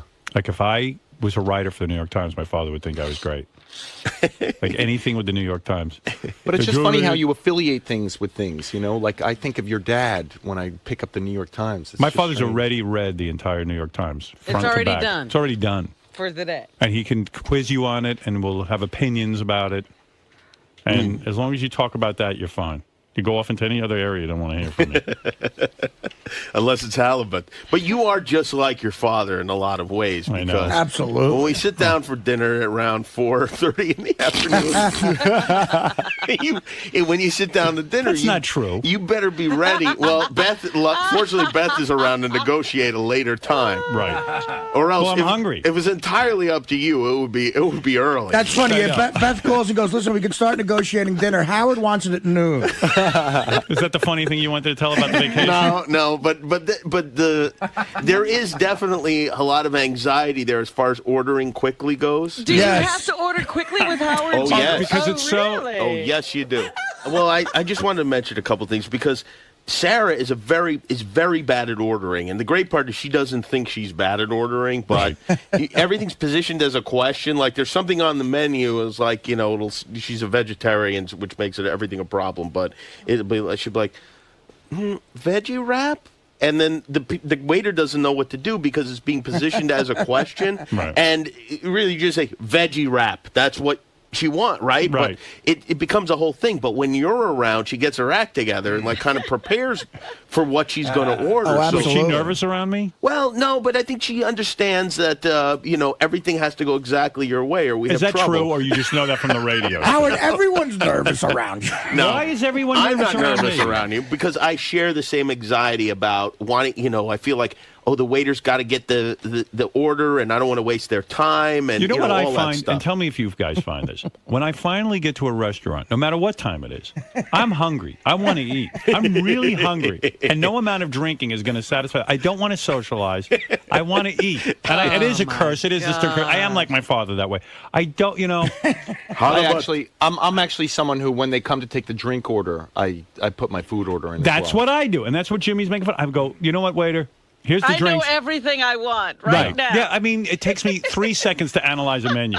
You don't have to be a rocket scientist. There's a name for people like that. It's called an asshole. Am I being an asshole? Well, no, it just feels like you're rushing the whole thing, The whole idea is to enjoy the company. Yes, but if the order, take your time. But if the order, you know what? There's such a thing as too much time with people. I will say in Howard's defense, most people don't think it's 30 seconds. It's not a short meal. There's plenty of socializing. It just more of it happens after the meal than before the meal. Oh, it does not. He's gone halfway through the meal. No. I didn't. Not on vacation. No, come on. Am I like that? Not, I mean, not I on love vacation. But you do like to order right away. I do. I want it done. Well, I think restaurants appreciate it too because they have turnover rates that they have to take into. No, we stay forever. To Jimmy, he's just ordering fast and not leaving. Yeah, and you want to know what's fun? Danielle's a big turnover play. No, but you know what's fun? Like Beth and I, and Beth is this. Like she'll say, "Oh yeah, he's terrible. He orders fast and all that." She loves it. We get home, she goes, "Thank God you order fast because I got home." What? This is your interpretation of her because we have heard you interpret she won't her say before, it on the air. And then she calls in and corrects the whole thing. I love being with Jimmy and Sarah, but I swear, like if we're on vacation together and we meet for dinner, there's like an ebb and flow to it. I mean, it's enough already. Yeah. It's like we've sat for an hour and a half. That's it. Oh no, we'd had longer 2 meals hours. than an hour and a half. We have fun. But when Beth came out to L.A. a couple of weeks ago, we went out to dinner at like 9:30 p.m. Yeah, you guys. And we were probably out to midnight. Yeah, Beth will do that. So that's not happening if Howard's in the mix, is what you're saying. Yeah, but that's weird because Beth will say to me, "Oh, it's so great when you're there because it's over quick and they can not with you, but it's happened." Yeah, but you said that the night you left Gary's early, you said Beth was so into that. She won't admit it on the air. She was won't. Happy. You're still sticking by that story. She told me in private she was happy we left Gary's. I know you're lying. No. I know you're lying. She was thrilled. No one wanted to be there. She was trying to get dessert. You were yelling at her from the front door. Gary dragged out the evening. Gary was like waiting to serve this meal. Waiting. His wife made dessert. It said Mary's dessert. Oh, right. I took it in the car with me. Everyone wanted to leave. I wasn't the only one. It was a great night, but it was enough. Can I give Jimmy the timetable? So, Jimmy, here's the timetable. Arrive at my house at 7 o'clock. Right. Yeah. And where you have drinks and hors d'oeuvres. You wait around, right? We sit down to eat. Forever. We're supposed to start eating at 8, but we start because Artie was a little late, so we start eating at about 8. So I get penalized. We start eating at 8:20. Okay. Right. I never eat So for more than an now hour. the meal goes fast. In fact, I had a guy who was going to talk about wines. I cut that. So at 9:30, taking things out of the program. I'm taking things out of the program. At 9:30, we have eaten a full meal. We've eaten like salad, main course, and everything. And now they're bringing out dessert. And Howard gets up and leaves at 9:30. Dude, it was hour. the best. We were getting our main course. Entree. That's Jerry right. goes, He left. Mary made dessert. And I go, who cares who made dessert? So Beth goes back into the kitchen with Mary to try to get some of this dessert to take home. Howard's at the front door screaming her name. Well, I didn't want to interrupt the dinner. My entree I'm was cursed. being set down, and I was at a table with Ronnie. So Howard gets up At and the kids' table. yeah, so Ronnie has to get up to get Air Force One ready because Howard got up. You want to know something? The entire thing is disturbed. I'll admit it. Don't invite me anywhere because I'm an asshole. Okay? If that's what everyone wants to hear. You want to know the truth? I'm not doing it to be rude. I just can't take it. I don't understand. It's like torture. But can I tell you something? It is rude because I what don't you're saying understand is talking. Your presence. What you're saying is this. I understand. It's a job. Here's why it's rude. Would you want to be doing this if it wasn't a job? What you're saying is I don't care what regular people do or how any of you feel. This is how I feel, and I'm going to do what I want to do. I disagree. By the way, I'm going to disagree, and I want to just do a very rudimentary psychological analysis of this because I do have this to a certain extent with my circle of people. Everybody's so goddamn concerned with that you're happy, and look, even you canceling the wine. Just do what you want. Because Stop of how focusing on me. It makes you uncomfortable. It makes you feel like, Jimmy, everybody's looking at me. Everybody is following my lead. Yeah, but Howard doesn't know. Howard doesn't know lead. Gary canceled all that. He didn't And Jimmy, know. here's the difference between you and Howard. If you don't like the way things are going, in other words, I'm having this dinner, but Why I don't you know work for every Jimmy? second of the way, Why don't you go work for that Jimmy? every little piece of it is going to be critiqued on Monday morning. Yeah. Right. You'll You sit know, so through the now, torture. of course, now I'm calling audible. No, You I should do work the for same Jimmy. thing. I do the same thing. I with might, people. when we're all done here, maybe Jimmy will hire me. Jimmy's not hiring. I me. know. It could happen. You never know. You never know. Well, But- I do understand to a certain extent, even if you're Do not you have a trying bad time to do on it. vacation with me, though? No, I have a lot of fun on We vacation. do, right? Yeah. So am I a drag? Not at all. No. Although I got Be upset. honest. Howard is rude. No. Oh, am I? No, not at all. No, not at I'm all. not. No. You are. No. You can be. No, well, I'm not. I don't see that. I don't I see don't see it The either. word isn't telling rude. you, It's yeah. you can be abrupt. You can be abrupt sometimes. I'm Like, doing Let me people say, a you favor. can say abrupt all you want. I You're invited rude. Howard to go to the Rainforest concert with me once. Yeah. And you know how he's saying he left during intermission at this one? Yeah. He did it to me, too, only he Right. didn't even say goodbye. Well, I didn't want to interrupt you. I was being considerate. The I concert was. started up again. He was there. Yeah.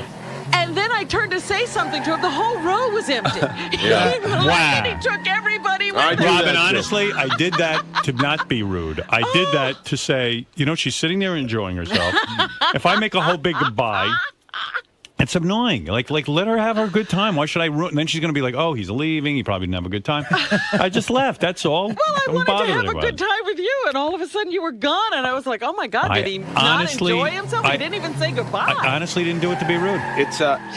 It's called a French exit because it's a rude exit. 'Cause Is you it? don't say Yeah, goodbye yeah. to people. Wow. But What time do you- I have no problems with What it. time do you wake up in the morning on, say, though, when you're on vacation? What time do you get up?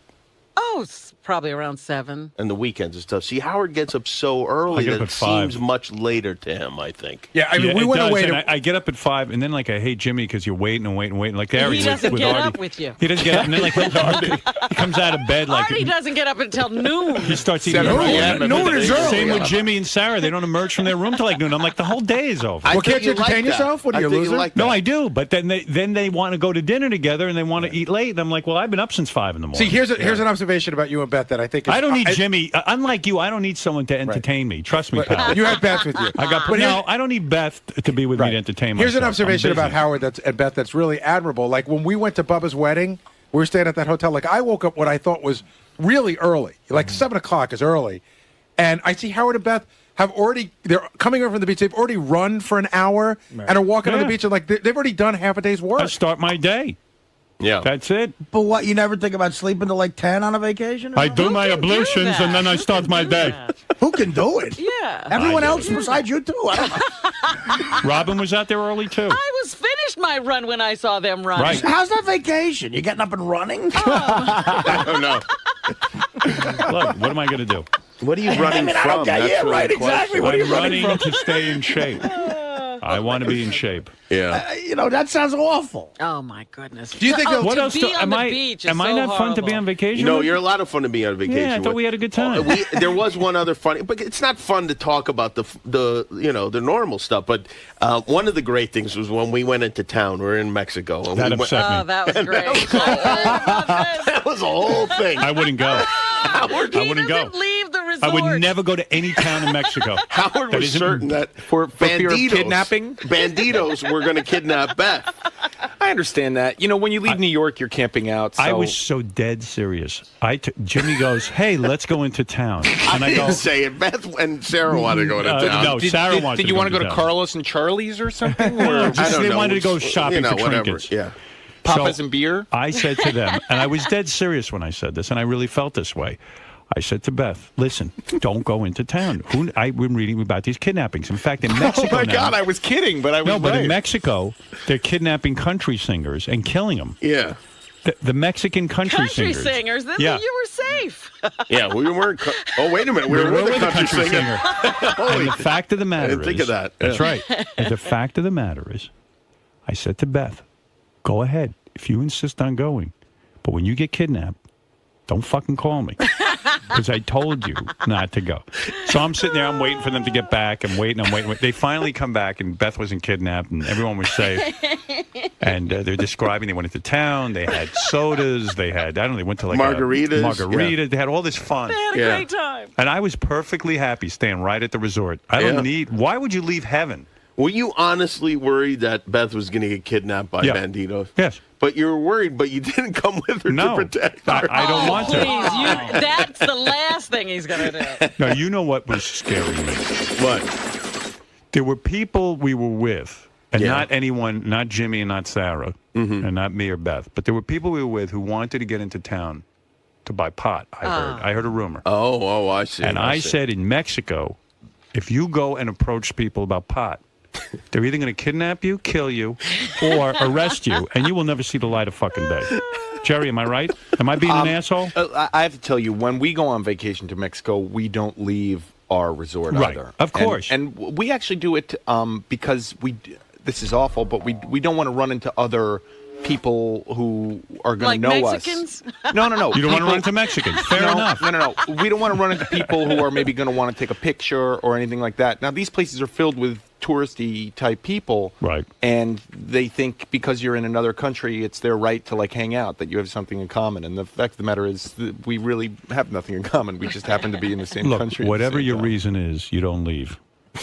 And that's my feeling, that's too. the move. I don't. Also, right. when you go to these resorts, they're so expensive. Like, I don't want to waste 1 minute of time. And the food is terrific. They're going into town to find food. You wouldn't find better food than where we were. Right. Where do you think you're going? You're going to have better food than what this is. I think what you wanted was an authentic Mexican wanted, experience. I figured I'd just go along and see what happens. He wanted senor frogs. Jimmy's very easygoing. I'm not. I'm not easygoing like him. He has fun. I don't.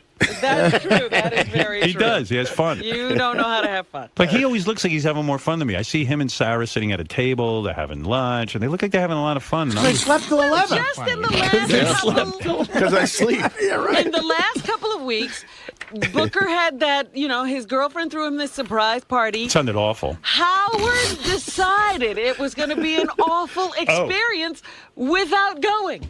Oh, I knew it. I got that email from his girlfriend. You should hear this.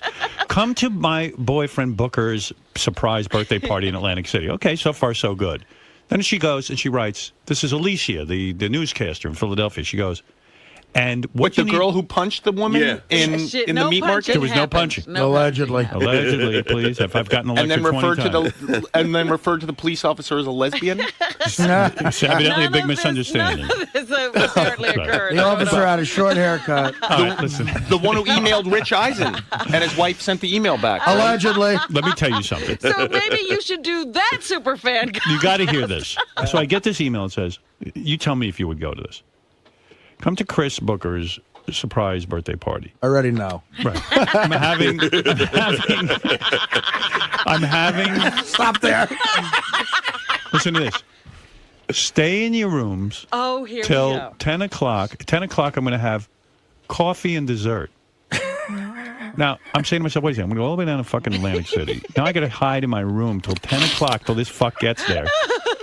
for his birthday, so he won't run into me. That's, He's did going to they go. ask you to hide in your room? Stay in your This room. was Stay not- away from your room. This is how he described it to me. He had And almost the reason talked it me out of changed. going. The reason it changed is because I spoke about it on the air. Oh, stop it, Howard. So stay away from blah blah blah. I mean, just stay out of the hotel till 10 o'clock. Hide in your room is what she's saying. It was not that way And at all. then I'm going to make coffee and dessert. What about fucking dinner? I'm there all. I mean, I got to stay in my room while Booker eats his dinner, and then I get to come out for coffee and dessert. No fucking way. You I'm are not so going. funny. Stay home. You didn't talk about it on the air. It was a surprise party. You didn't talk about it. That's right. Oh. So here's the deal. That would have been great. If All you did. she said was Booker and I are checking in at this time, and we're going to this restaurant. No. Just avoid that. It's not the way I read And it. then we meet at 8:30. I got to avoid the restaurant. There are 50 restaurants in the hotel. I don't need pressure. Oh my goodness. Well, also, Howard's 9 feet tall, and it's hard Right. for him to blend in, and people want to talk to him. Nobody And would have people want to seen take him. pictures. Admit I'm fun on vacation. Nobody, you are fun on I vacation. am. I make jokes. Sarah Yeah. loves me. Oh, Does Sarah yes. really like me? Yeah, she does. Yeah. Does There's she a lot like of Beth? gossiping. Yeah, she loves Beth. I don't know if she does. She Why loves do you Beth. say that? She does? Loves her. Yeah. All right. What gives Yeah. you that impression? What is going on? I don't know. I'm over just there? trying to see what's going Stirring on. up Just things checking up? it out. All right. You guys play Scrabble or something when you're there? Or Jimmy does. Yeah, Sarah and I play Scrabble I fucking hate. constantly. I played with him once. It was horrible. like because you had really- a performance like mine on the Superfan? Yeah, well, yeah, they're really good at it. And, Yeah. and They like, know all those words. They know words. And Yeah, it's hard to just jump into Scrabble. There's Yeah, a lot of I'm little not a words. Scrabble guy. I mean, I'll play, but Scrabble is like, who wants to know words? Words slow me down. Where does the fun come in on the vacation? Howard's a Yahtzee guy, a travel Yahtzee guy. Jenga. No, I'm a chess guy. Oh, right, of course. Yes, you should You know wouldn't that. know that. You should listen to the show, Jerry. All right, let's go back to Eric the Midget, who really did want to say something. Oh. Him again? Well, Oh, right. no, He's I been promised holding him. on. Yeah. All right, Eric, go ahead quickly. I was going to talk about my shows that I have tonight and tomorrow night. Well, Bye. that's very exciting. Take care, Eric. Eric, do you ever consider that your timing is horrible? That like we're having this fun conversation, and then all of a sudden you get on and all you want to do is plug. Well, I told the people in the room since I was in my chat room since I wasn't listening to let me know when the contest was over. They let me know a bit too early, obviously. All right, quickly, what do you want to plug? If fun were a car, you'd be a speed bump. You understand? Do you guys ever listen to Eric's broadcasts? I not only that, I really had to watch myself because I started to get obsessed with it. I started watching it online, and I realized I was headed in a dangerous path, and that I could become really just spend my whole life watching Eric. You were one of the online guys. You Yeah, would go to his I JFSC. did. When I figured it out, I was like, "Oh no, I better not do this. I better not do this." Are you a JFSC member? I think so. Yeah, I think I had to sign up, whatever to watch. Eric, are you nervous about being in the movie? No, not really. He doesn't really get nervous. All right, good. I don't think Eric's going to come through. I think he's going to find a way to kind of weasel out of the it. movie. I'm afraid so. Oh, I hope Colin is writing for Eric because I don't expect much acting. I think the part has to be perfect for Yesterday, I also Eric like is- the idea that Eric's mad at me after I got him tickets to the American Idol finale, the plane, all that stuff, and he screwed me and decided not to come. He's mad at me because I made fun of him. Like, Well, you shouldn't be that's- mad at him. But that's the best way to get on Eric's bad side. Do something for him. Oh, yeah, you're right. Yeah, he hates me, and all I do is nice things for him. I got him Catherine McPhee's home phone number, which she still thanks me Nice for her, too, yeah. It was good for her. It was good for him. Eric? Yes, I'm here. And what about the balloons? I mean, I don't want to beat a dead horse here, but is this ever going to happen, the flying with balloons? Oh, he's never going to do it. Everywhere I go, people are like, oh, you got to get Eric on the balloon. He's afraid we're going to open a window and let him go sailing I out the told him window. about that priest who Yeah. flew away in Brazil. Yeah. No, Oh, we'll make right. sure that doesn't happen. We'll be standing by with BB guns. We'll shoot you down if anything happens. I love it. Jimmy's going to bring a BB gun. Yeah. You want to be here when he flies with balloons. Are you kidding me? I want to be the one that cuts the string, and I Right. want to see him float away with balloons. Eric? That's not ever going to happen. All right. All right. All right, Eric, I got to go, really. Well, tonight on the JFSC. There's Bye. the first of the final four. We'll see you later, American Eric. Thanks for calling him. Idol And ECW. Take care of yourself. You got any? All right. See you later. Shut up, fat ass. You obnoxious fat ass. Oh, come on. We know where to find you, dude. You don't move. Just, Hey, is that an enormous pimple on your forehead? No, it's not. It's his brother. Julio. That's his face. Pull your hat up. I'm telling you. Just pull the hat down farther. Pull it up. No. No. His whole face is red today. What's going on? Why are you so red-faced? I don't know. You have big pimples, and look at your cheek even. Yeah. I'm a Kennedy. Your skin doesn't look good today. What are you doing? Did you try some new product? No, I have not tried a new product. All right. All right, listen, I got to go, okay? I got a lot to do. Okay. All right, thank you. I'll speak to you later. Bye for now. Break a leg. That's what actors say. Right. And you should listen to Jerry about taking him up on some acting lessons. Yeah. If you're smart. Guy's been around the block, knows what he's doing. All right, thank you. No, Eric. Let's go to Greg. Greg, go ahead. Hey, guys, how you doing? All Love right. the show. Been a long-time listener. I love Sirius. Two quick things. I wanted to ask you if you felt uncomfortable being around Jerry after having his girlfriend naked in your apartment, and you never come on. really told us if you banged her or not. I never banged Rebecca. I'm friends with Rebecca. And I should also say I had never met Rebecca at that point. That's right. So for me to get upset with her about something that Rebecca at happened that when point- Rebecca didn't even know I existed on this planet. Rebecca So- at that point was in a very unhappy marriage. She turned to me in a moment of need. And let me tell you, that's got to be the low point of her life, turning to me for anything.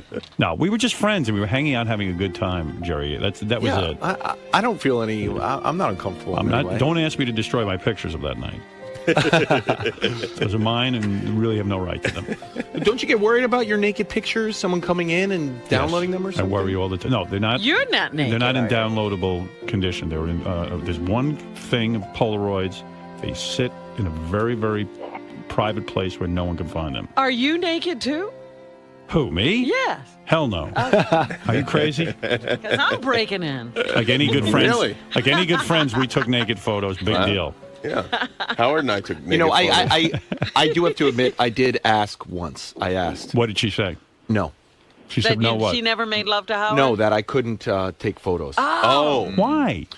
It just, I mean, and I once again, I agree with the argument. I know everyone's going to jump on the, I get beat up in my marriage, but I mean, it's, I think she was afraid that it was going to get out there somehow. And boy, I if it got understand out there, what would we see? A most gorgeous woman nude. I mean, how Well, would it was that hurt? it was awful. I had one of those wind-up cameras where you have to hold the flash down, and I would have had to take it to Photomat, so they Yeah. would have seen it. They would have Did you made bring- copies. Did you bring up that she did it for me? So why can't she do it for you?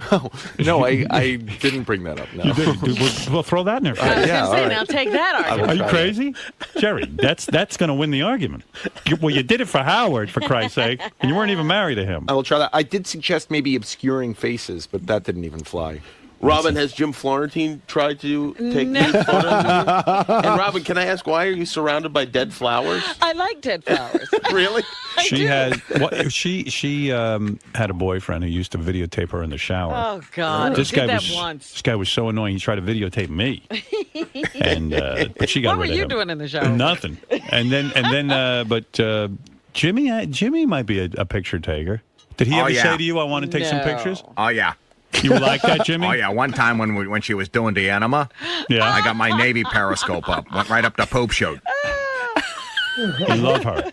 You love when she takes an animal. I love the enema. Why do you love it so much? I don't know. It's like the smell of tuna and hazelnut. Wow. It's beautiful. And you want pictures of that? Yeah. Well, there's something it's close to the business end in the front, you know. All right. Howard, You like a girl with a clean asshole? Absolutely. Right. Just like her dad. Oh, shut up. That's ridiculous.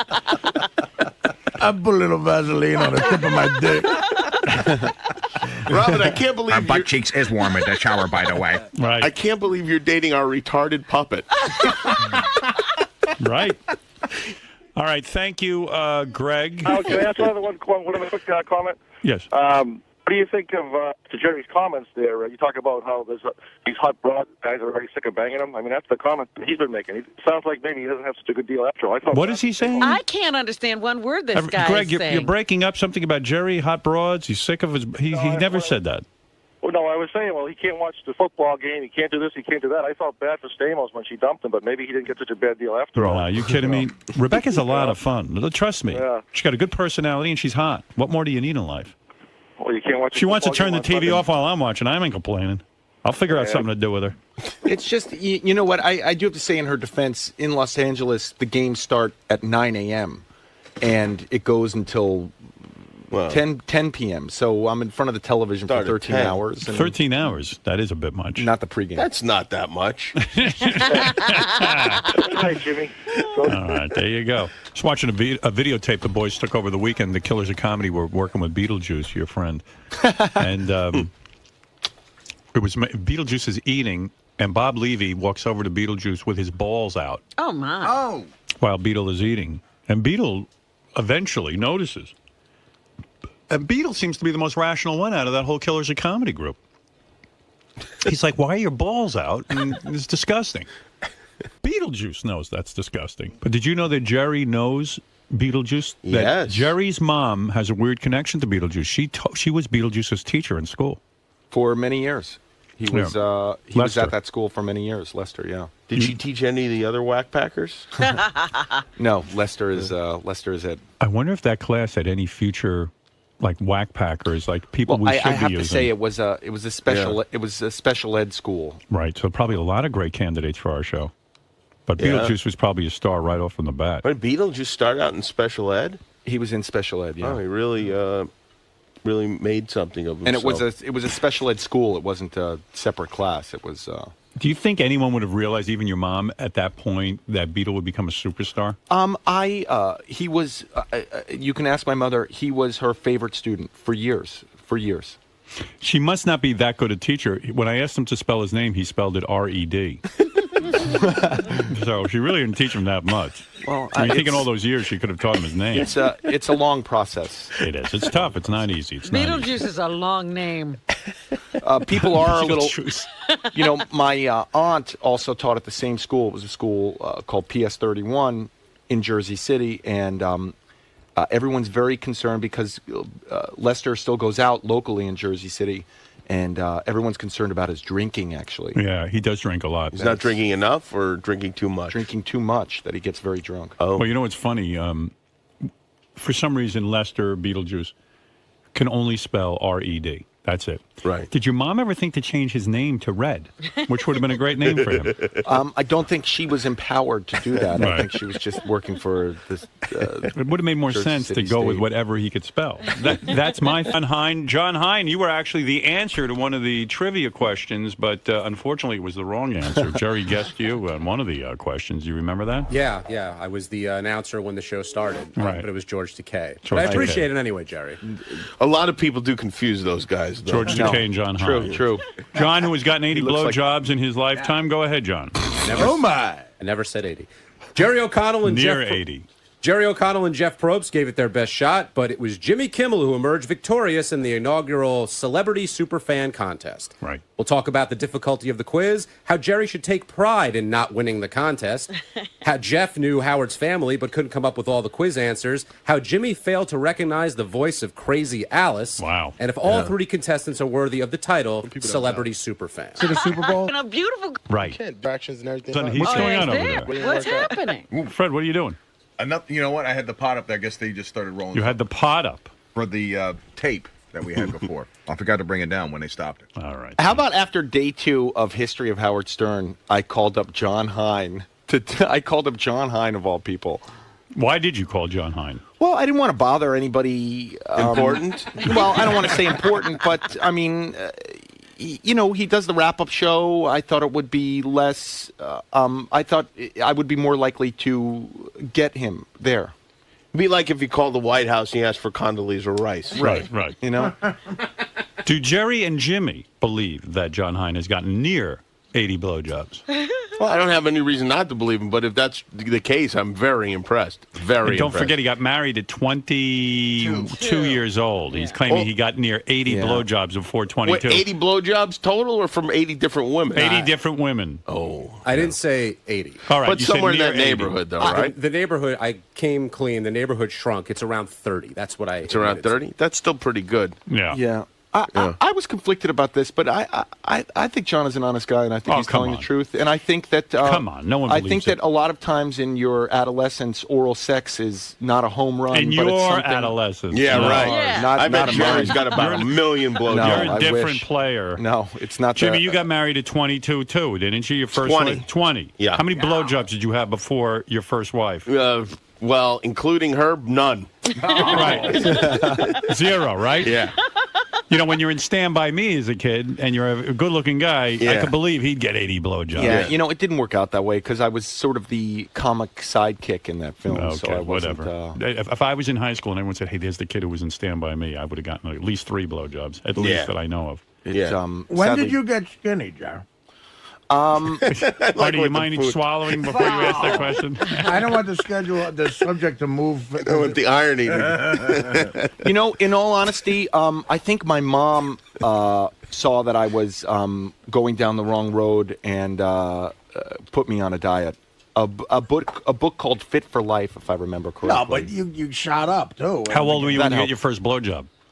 I was in high school. I was a junior in high school. Really? That's not very. No, that's not very good. Well, you know, for a guy who who was in a movie. I think the thing, and this is why I believe, John, I did not go to sleepaway camp, which seemed to me where a lot of oral sex was happening. I see. Yeah, but it would have been everybody, including the campers but the stories, and the counselors. The stories I heard about sleepaway camp. Counselors would have been blowing you. The stories I heard about sleepaway camp were that it was where you got laid. Not until your junior year in high school did you get a blowjob. No. Wow, late starter. And you say your mom got you on. Can you have your mom talk to Artie about it? Maybe she's the one who can intervene. You know, it's pathetic. I'm about 8 years older than Jerry. Right. And my first blowjob was when he was a junior in high school as well.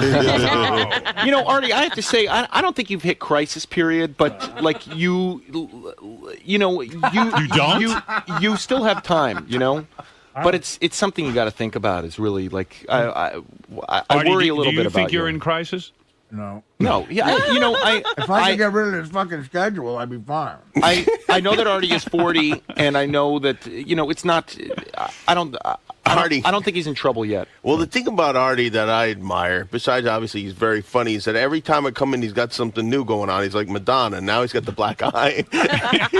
He's always reinventing himself. Right. He's changing. That's a different level of dirtbag. Always working on that look. He really looks like a degenerate now, doesn't he? I mean, he's full-fledged. It's kind of terrifying. It really is.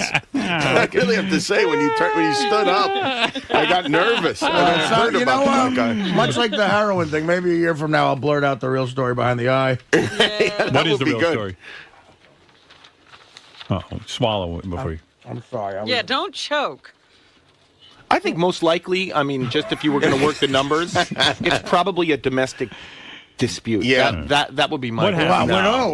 Yeah, he's all alone Honest, in that what place. happened? What happened with the eye? I'm kidding. Yeah, you really just fell and went into a. Yeah. Yeah. That's worse in a way to me than if a hooker punched you in the eye.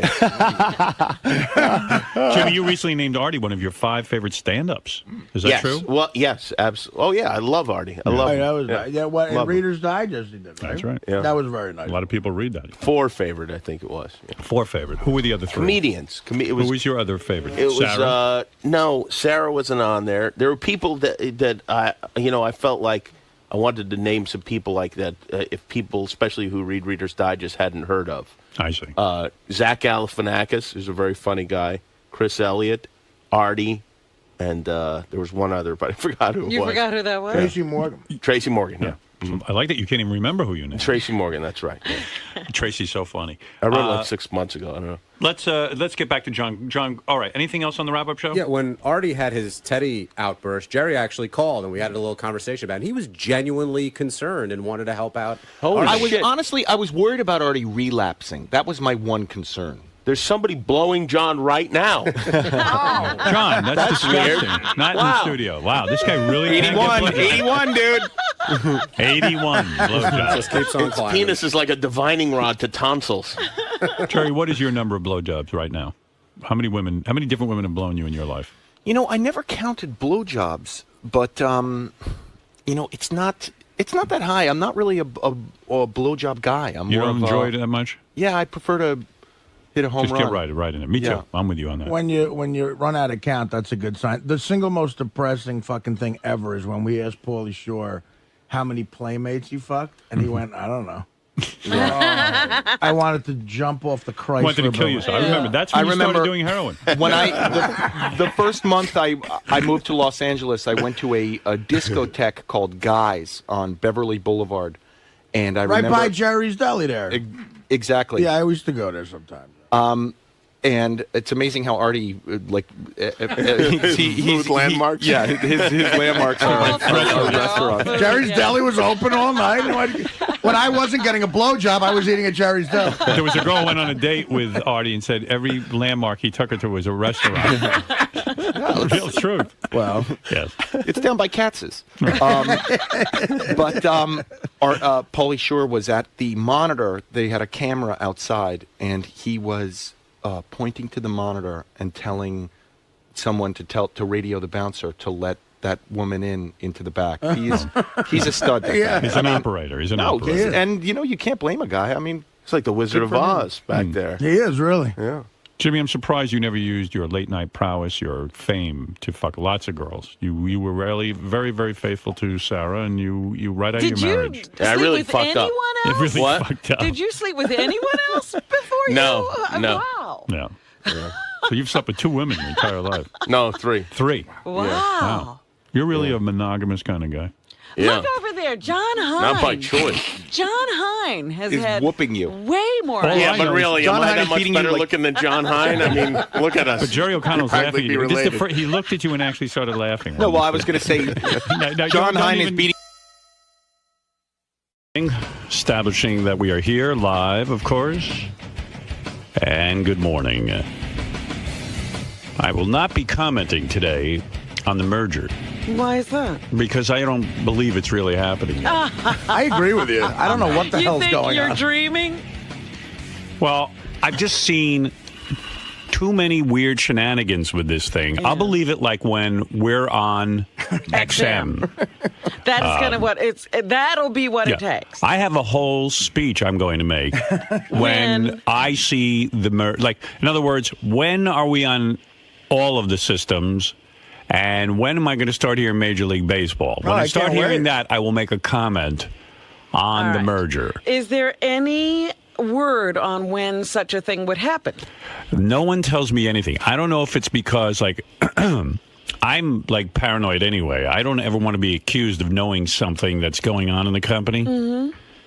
Wasn't there a point where I was going to be investigated or something? Yes, yeah, right. There was an SEC. Yeah, a certain former friend of the show had something to do with it. Yeah, I remember sitting there talking with these guys, and they go, well, what do you know? And I go, I don't know anything. And I don't. I mean, nobody tells me anything. I don't know anything about any of that. I know something? Oh, the theories, because Mel signed shortly after you. Yeah. Oh, and the theories of guys working construction next to really? my apartment. Really? Yeah, they got together, you know, and he said, I'll go first, and you go, and that's illegal. I'm like, what are you talking about? Illegal. Well, had we done that, I don't know what it would be illegal about it, but then again, that's not how it went down. You know, people think I'm some sort of weird mastermind or something. I don't know. I know so little about everything. Well, that's what Mel tells me. See, both of you are telling the same story. I'm believing in now that there's a conspiracy. Well, what would have been illegal? The same excuse. You mean we're really geniuses, and then secretly we go, just tell everyone you don't know anything. That's right. I don't know anything. Well, so I'm in the dark. I only know what I read in the newspaper. In fact, my cousin wrote me, goes, congratulations, cuz. That's my cousin Richie. And I go, he calls you cuz. I go, he does. So he goes, That makes us seem closer than we are. Oh. No, we are actually pretty close. Is he the B-Ceuticals guy? Yeah, he's a real He good did that guy. on the air. He said cuz on the air. Is he the only one who does that? He seems to like being my cousin. No, he's a really good guy. He has to announce it. And he's really into family, not just me. I mean, he's like one of those guys that holds a family together. Oh, I see. Nice. Yeah, but anyway, you know, congratulations. I go, on what? He goes, I just read the merger went through. And I go, I don't believe it. I'll believe it when I'm on XM. Yeah, so far Sirius sounds exactly the same. Nothing's changed in my life yet. I got a million I am holding. texts. I have a million. Well, I have a million thoughts that I would like to announce. But I'm holding off my comments. That's good. At least for a long time, because I don't know. After the FCC approves it, what does it take to actually make a merger? I don't. The way someone described it to me is that. Well, no one actually described anything to me. It's what I read. I'm waiting to make my comments so that my new audience on XM can hear it. Everything. But my question is, because I remember... There's no celebration today. There'll be a celebration, but not today for you, Robin. All right. Sit still and do your thing. There'll be no extra berry drink for you. Ready. But anyway, no. Robin was going to double up on her berry drinks today. Because I was having 2 smoothies. Right. But calm down over there. It's a one smoothie Monday, Robin. She's going to put champagne in her smoothie. That's right. I was just going to lose it over here. But no, like when CBS and Viacom merged, there was a whole bunch of paperwork. Right. Has all of that been done? I'm sure I don't know how. know. You want to know something, Robin? Until somebody walks in here and they take the XM sign down and put up Sirius or however they do it. I don't know. The company's going to be called Sirius. Is that? I don't know. Again, I don't know. As soon as I see Opie or Anthony at the vending machine, I'm not believing anything. Oprah and I will be making a joint statement. I know that much. Well, there's a press conference I want to attend. You and Mel are 2 individuals that make such an impact on a radio company that I guess if you talked about anything about maybe going, they could investigate that. But who knows? Mel didn't sleep on. He must because he wrote me an email at 3:30 in the morning. Right. Which I said to him, what's going on? He's like, I don't know. You're like, I get some. Does Mel have a crystal meth problem? What's going on? I said, I go, don't you ever sleep? And he goes, sleep? What's that? You could tell he's a guy that just is constantly, and you could tell he gets a high off of working, like the sale and the whatever. But yeah, but it was Saturday night. I mean, what's he doing? Working on the. But about 4 months before you announced, Howard, I actually asked the lawyer this, and he said it wouldn't have been anything. But I was just curious.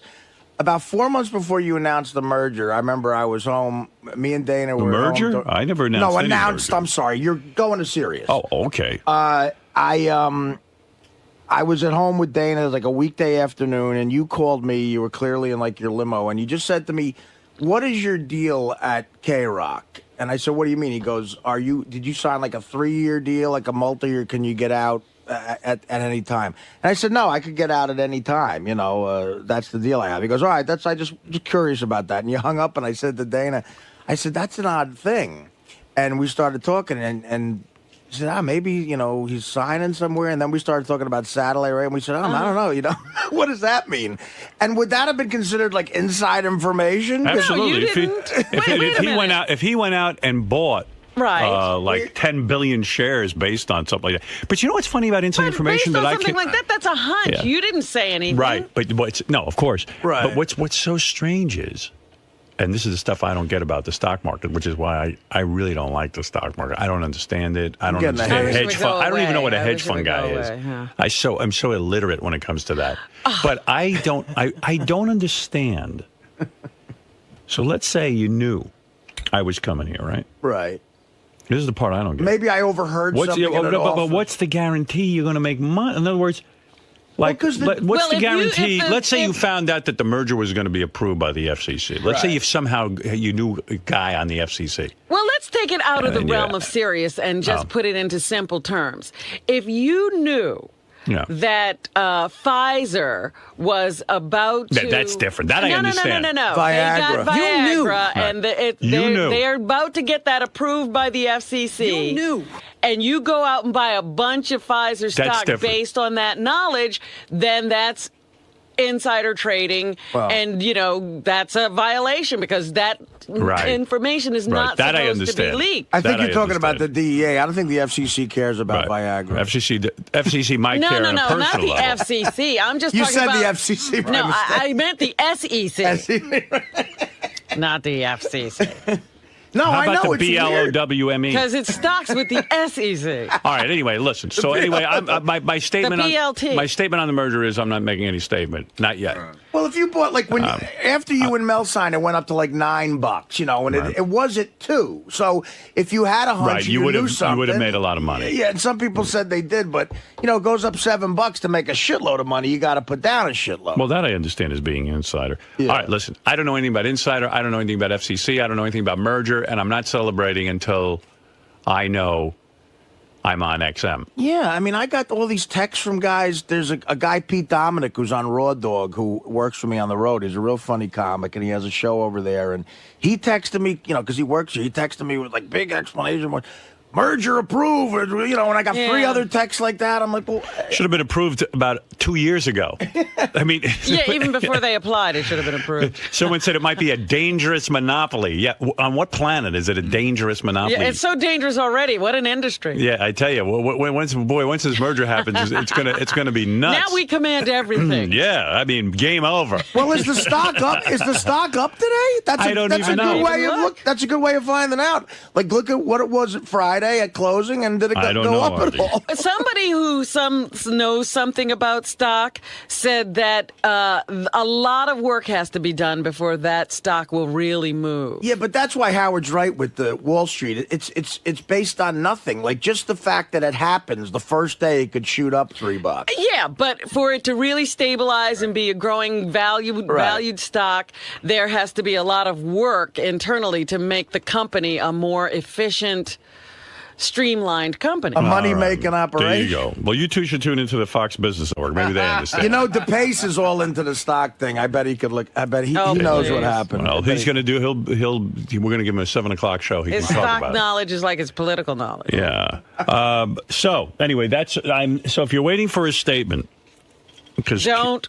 Right. Kid Chris called me. Said, last week I was waiting for a statement from you, and I never heard a statement on the merger. What is Kid Chris doing? I'm waiting for a statement from him. Well, you keep waiting because he has no statement. He's trying to get paid. Yeah. They're doing one of those deals, I think, on him where he's not getting paid. Right. Because they didn't know what he did for a living. Yeah. Because that's a guy. And for that's months, a guy he was around doing things they didn't know, apparently. Yeah, evidently they didn't know anything he was up to. They have no talk about a violation. They have no idea what's on their air. Who do you go to when that happens? What organization regulates that? You go right to the police. The Jerk-Off Association. Right. You know what? Actually, Kid Chris is doing great. He'll be opening for me at Levy's Comedy Club next Thursday. Is that right? I think. I think he's starting to. Is he?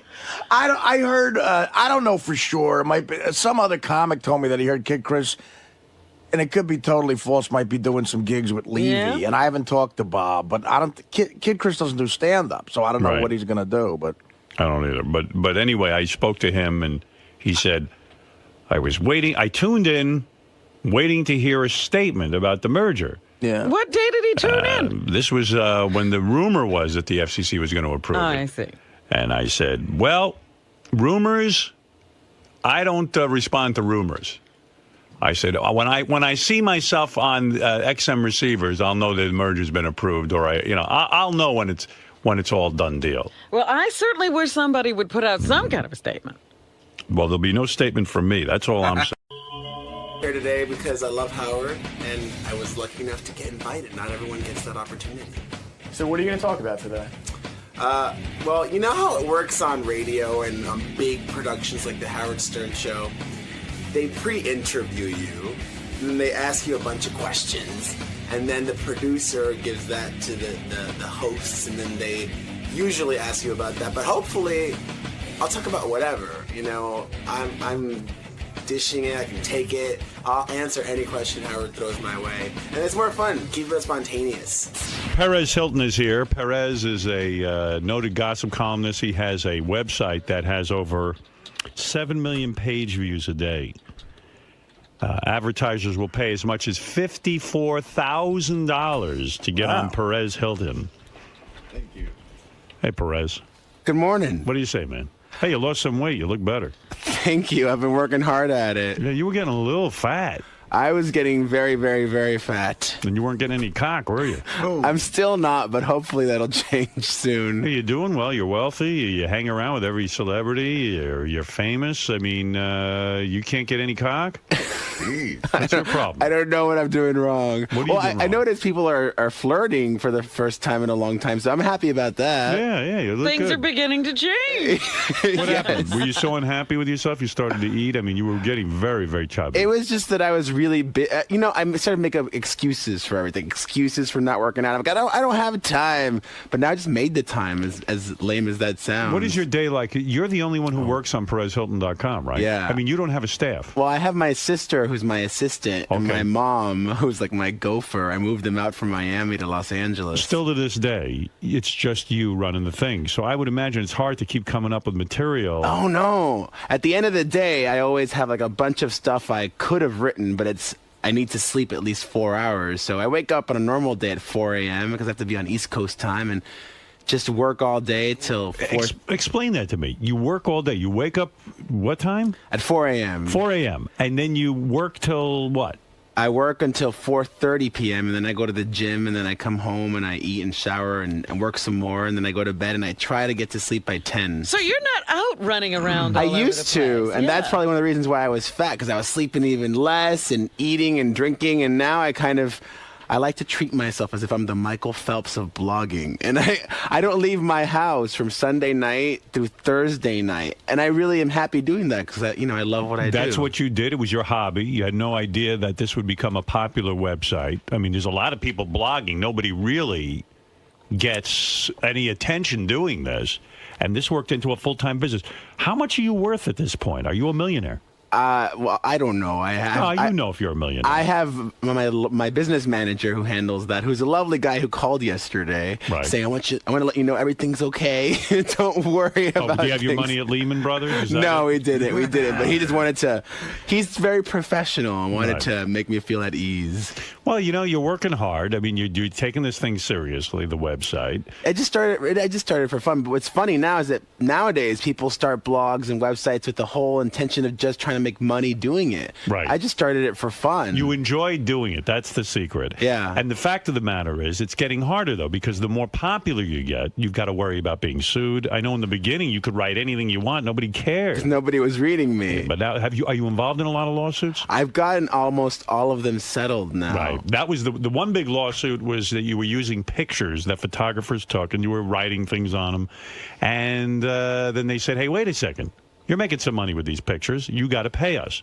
So I assume now you're paying them. Yeah, I pay for every photo that I get. Right. Yeah, it was interesting, because I became a big boy without planning to or without meaning to. And then when you're a big boy, you have to play by big boy rules. Yeah, I know. That's a real shame, isn't it? It's a lot more fun when you don't have to play by anybody's rules. It is. So now, on your website, there's probably less pictures because you got to be careful about which ones you buy. I mean, you don't want to spend too much money. I'm not cheap, so Right. I'll post away. So it looks the same. Yeah, it's as the it same. always would. It's even better, I think, because now I'm doing video, I'm doing iChats with people. Like I saw you link the other day to I guess it was something from TMZ. Do you have to pay for that too? No, not to. I can link to any website. I see, yeah, because that's good. I like that. And then let's say, like the other day, you had a picture. I think it was Sienna Miller. I don't know one person. I'm so out of it now. I don't even know who Sienna Miller is, really. Oh, you do. I honestly don't. Well, she used to date Jude Law. Yeah. Right. But was she there like naked and kissing some guy? Yeah, that Brothers and Sisters actor, Balthazar Getty. She's the homewrecker. And she looked nude and fat. Was she fat? I think she was just hunched over, so she may have looked a bad angle. Yeah, a bad angle. A picture like that you have to pay for, right? I did, yeah. Yeah, you did. How much does a picture like that cost? It depends on who's selling it to you, who I have relationships with. I see. Thankfully, some people I kind of have like all you can eat kind of thing where I pay someone a flat amount and they can use all their pictures per month. Oh, that's great. So that's good. I use those a lot. So is that like $100 to get a nude picture of Sienna Miller, or is it like $100,000? Not $100,000, Right. but yeah, it's more than 100. Are there pictures now you want to use, but you just say, I can't afford that. I'm not paying a guy $50,000 for a picture of Madonna's, asshole. No, it's really rare because there's so many paparazzi in Los Angeles, or actually all over the world, right? That very few people get exclusive shots anymore, right? So and those are the ones that are expensive. Yeah, But you're not at the point where you're going to have, somebody go out just to get an exclusive picture. You don't send people out looking. I for might things. in the future Mhm. diversify. Who knows? Yeah. Famous people hate you when they see you, though, right? Don't they? Because you say mean things about them. They some do, and some have a sense of humor about things. They may hate me, but I think a lot of them read it. Yeah, Avril Lavigne set up a website, an anti-Perez Hilton. Oh, that website. was a fake website, but I thought that was really funny. Right, because you make fun of these people. You don't But like she did Avril call Lavigne? me one day. And what did she say? She said, "Stop writing about me," and I said, "Well, you make it so easy." What is it?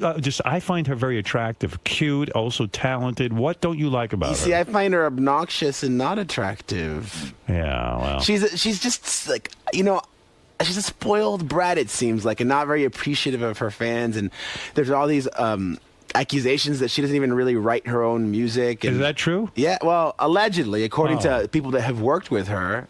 No kidding. They've gone on the record and everything. And then she's threatened to sue the people that she's worked with in the past and had them recant it. Oh, wow. I wasn't even aware of all that. She just looked like a cute chick who had won a bang. Well, you don't look very far past the makeup. You and, like her music? The look. I yeah. do. I like her tunes. You like the Girlfriend song? I do. I like it. It's I very like different from Coldplay. Well, I like it all. He's I mean, eclectic. Yeah, I'm a skater boy, actually. He actually listens to the guys and just Right. looks at the girls. So now I have to ask you. Wait, I heard something. Yes. So you're getting married soon. Soon, yes. And I'm hearing you're getting married very, very soon. Very soon. Like within days. Oh, really? So, it may be wrong information, but that's what I heard. Because there's rumors about you all the time. I got to now. tell you, every weekend of the summer, I was supposedly getting married. And I find it fascinating because, first of all, A, who cares when I get married? People obviously They care. evidently do care. And B, I haven't gotten married yet. And no, I mean, I'm getting married soon. But Are not- you going to sell the pictures and all that? No, you want to know something? We got approached. Not we. Beth got approached by, I don't even want to say the magazine. There were two magazines. In One of- Style is usually one of It them. wasn't In Style. It wasn't. I don't think so. Well, Beth will be here. She'll tell you. She's a big Perez Hilton fan, by the way. She's on there like 10 times a day. I see her on there. She got to check in with Perez. And I always say to her, you're very shallow reading Perez Hilton. And she'll go, she goes, oh, I don't care, and then all of a sudden I'm looking over her shoulder and I'm reading. Right. As soon as you see her, you got to get into it. Yeah, right. But actually, I was talking about this wedding stuff, and then I was talking about something I wanted to tell you. Well, you were talking about the two magazines. That Oh, yeah. get Okay, you approached. asked me the question. So the two magazines evidently offered $1 million. Are you kidding? You didn't turn that down. One of the magazines offered $1 million. You could donate it to charity. So I said to Beth said to me, I would take the $1 million and give it to my charity. I said, yeah. I said, that makes sense on some level. I said, but really, I'm not the kind of guy that really wants my wedding picture released. It's just not for me. I hate it. It seems like the douchiest thing you could possibly do. So are you going to ask wedding guests not to bring cameras and things like that? Yes, I am. I'll tell you why. I just wanted People are being strip searched. The concept, yes, you especially. The concept behind the wedding was we were going to have a family wedding, and then we're going to have a wedding for a couple of friends and some business people and people we work with and stuff, and that was it. And it would be a dinner, and it'd be simple. No one had to sit there and worry about being photographed and all that other shit. It'd just be relaxing. That was the idea. But no. So that's what's going to happen. No, that's what's Okay. going to happen. So I said to Beth, you know what? I give money to charity. I don't need to have my picture in the paper to give money to the charity. I know it would help some people and this and that, but I talked it over with my agent, and even he said, listen, that's just tacky. Forget it. You should give money to charity, to the charities you want to give to, and that's that. So, no, I'm not doing that. And I think Beth really would have actually liked to do that because she says any money she could raise for... Oh, sure. I mean, that's a huge amount of money to be able to give. Well, what's her to a charity? worthy Maybe people cause. can donate right now. Well, actually, she is running for North Shore Animal League for the marathon. She's running the 26, whatever that is. She's running the New York City Marathon. She's doing that. She's already raised a lot of money, and a lot of our listeners have given money. So thank you for that. She's got it. So she'll talk about that. Anyway, let's get back to you and what you're up to. I like to interview other people as well. Yeah, You know, I could it was see funny that. because when you said that, George Takei, I don't know if he ever went back to people to get some money, but they're, you know, like they had them all over Entertainment Tonight last night because did they it were for at the free. wedding. And People Magazine got the pictures for free, yeah. Yeah, Brad and George got married on Sunday. Well, he's doing it to promote the message of equality, and he wants to get but that. he could still get paid. Yeah. I don't know who would pay him that much. Artie, weren't you angry at Perez? He did something about you, didn't he? Was there something about that? Weren't you angry at one time at Perez? No. You were. Absolutely not. He put a picture in of you. The drawing. And drew something on it. And you said it skeeved you because, you know, it was sort of like he was flirting with you or something. Flirting with I don't think I'm his type. I know. I don't remember being... Yeah. You talked Bears? Like I a don't big remember burly being guy. angry at Perez. I don't actually either. Someone handed me that note. Yeah. I'm mad at? No. Margie, you're on the air with Oh, was Perez. that the picture? Was that the thing with the heart around my crotch? Yes. He likes you. Was that? Well, do you remember doing that, Perez? I do that. Right. Okay. That means he likes you. I did a gig in Miami. Miami has a comedy festival, and I guess there was Not going to talk over you. people that take pictures down there and send them to Perez. So for like a week, I was on there with a heart around my crotch. Right. I was rather flattered by it. You're not kidding. I never got a heart around my crotch. I draw a crown on your head. I know. You always do nice things. Margie, go ahead. You're on the air in New York City. Hi, how are you? Okay. It was my friend Liz. We actually wanted to talk to you because we're with a website called PerezRevenge.com, and we wanted to ask Perez a question. Go ahead. Okay. He's not afraid. Okay, good. I'm glad to hear it. Hurry up, though. We wanted to know. Basically, he claims that celebrities have to live by a certain standard, and that they have to be willing to let it all hang out because they put themselves in. All right, thank you, Margie, for the call. I'm gonna kill myself waiting for the Read question. the Constitution before she gets there. Yeah, I mean, she's obviously wrapped up in you. It says here you got sued for $85,000 because you were sued by Lindsay Lohan's girlfriend. Oh, yeah. Samantha Ronson. Why did she sue you? She sued me because, I was talking to someone. I think I was talking to Gary, and he was saying how people threatened to. Matthew Perry's folks were threatening to sue you because you read something in the National Enquirer that Matthew Perry's people claimed weren't true. Right. Well, some media outlet reported something about Samantha Ronson, that she allegedly was the one that gave Lindsay the drugs, and that she was the one supposedly staging photo ops. So you commented. And I reported what these other people were saying, and I said, according to these other people, I attributed it. I worded it very carefully, so I did nothing wrong. And then I ended up winning that lawsuit, and she still owes me money. Oh, wow. No kidding. And did that shock you that Lindsay Lohan was gay? No, because for the longest time, she was a nympho. Right. So she'd just hump whomever, wherever, whenever. I told you could get her, Artie. You had And to this just isn't even be the there. first girl she's been with. My theory is she was very unhappy being with men and maybe being in the closet. You know, as many closeted people their lives are ruined. And now that she's out and she's running around with this girl, I assume it's a known thing that she has this girlfriend. Well, they still haven't commented publicly about it. Okay, but she's living an open lifestyle. Yeah, And so they're not really hiding it. And maybe that's why she's straightening out. She's not doing as many drinks and drugs and things like that. Is she straightening out? For the most part. I mean, I still hear things here and there. Is she ever going to work again? She is. She's doing Ugly Betty right now in New York City. That's so not working. Well, it's kind of like the Robert Downey Jr. school of celebrity image rehab. You know, he did the Really? Ally McBeal, and now Robert Downey Jr. is huge. You have to work your way back up. You got to go back on some shitty television shows and then sort of work your way back into a good movie, right? The people of Ugly Betty are going to be very upset. It's very sad. Actually, I like Ugly Betty. It's sad that she self-destructed like this. Here's a girl who had a great career. I mean, look at her going. parents, though. Both of them are crazy. Right. Now, do you would you agree that most of the celebrities are more leaning toward Obama than they are? And they're all talking about it very publicly. I think the only one who's not is like Kid Rock, and he's saying all these other losers talking about it should shut up. Right. And they're all talking about that Sarah Palin girl. They hate her. She's the hugest overnight celebrity in America. I Right kind now, of love for her. sure. Yeah. Are you getting gossip on her? Are you trying Yeah, to? I mean, her, the daughter, everyone. going on? What do you Gotta be know? a They're lot. like the Spears of the political world. Really? Yeah, I love it. You're working on some big stuff about them?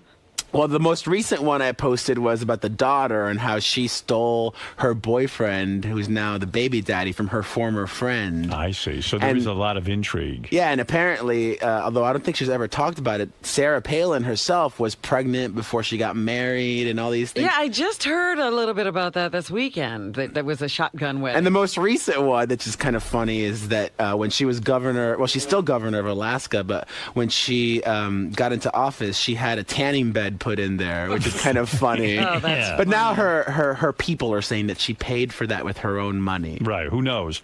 Hey, you did something that shocked me. And I don't get shocked by much, but Whoopi Goldberg criticized you for it, too. You posted a picture of Adam Sandler's 2-year-old child. And Sadie. really, I don't know her name, and I don't really know Adam, but I thought it was cruel. I actually did. Because I never make fun of the kids as celebrities, really, unless they're like, actors or something.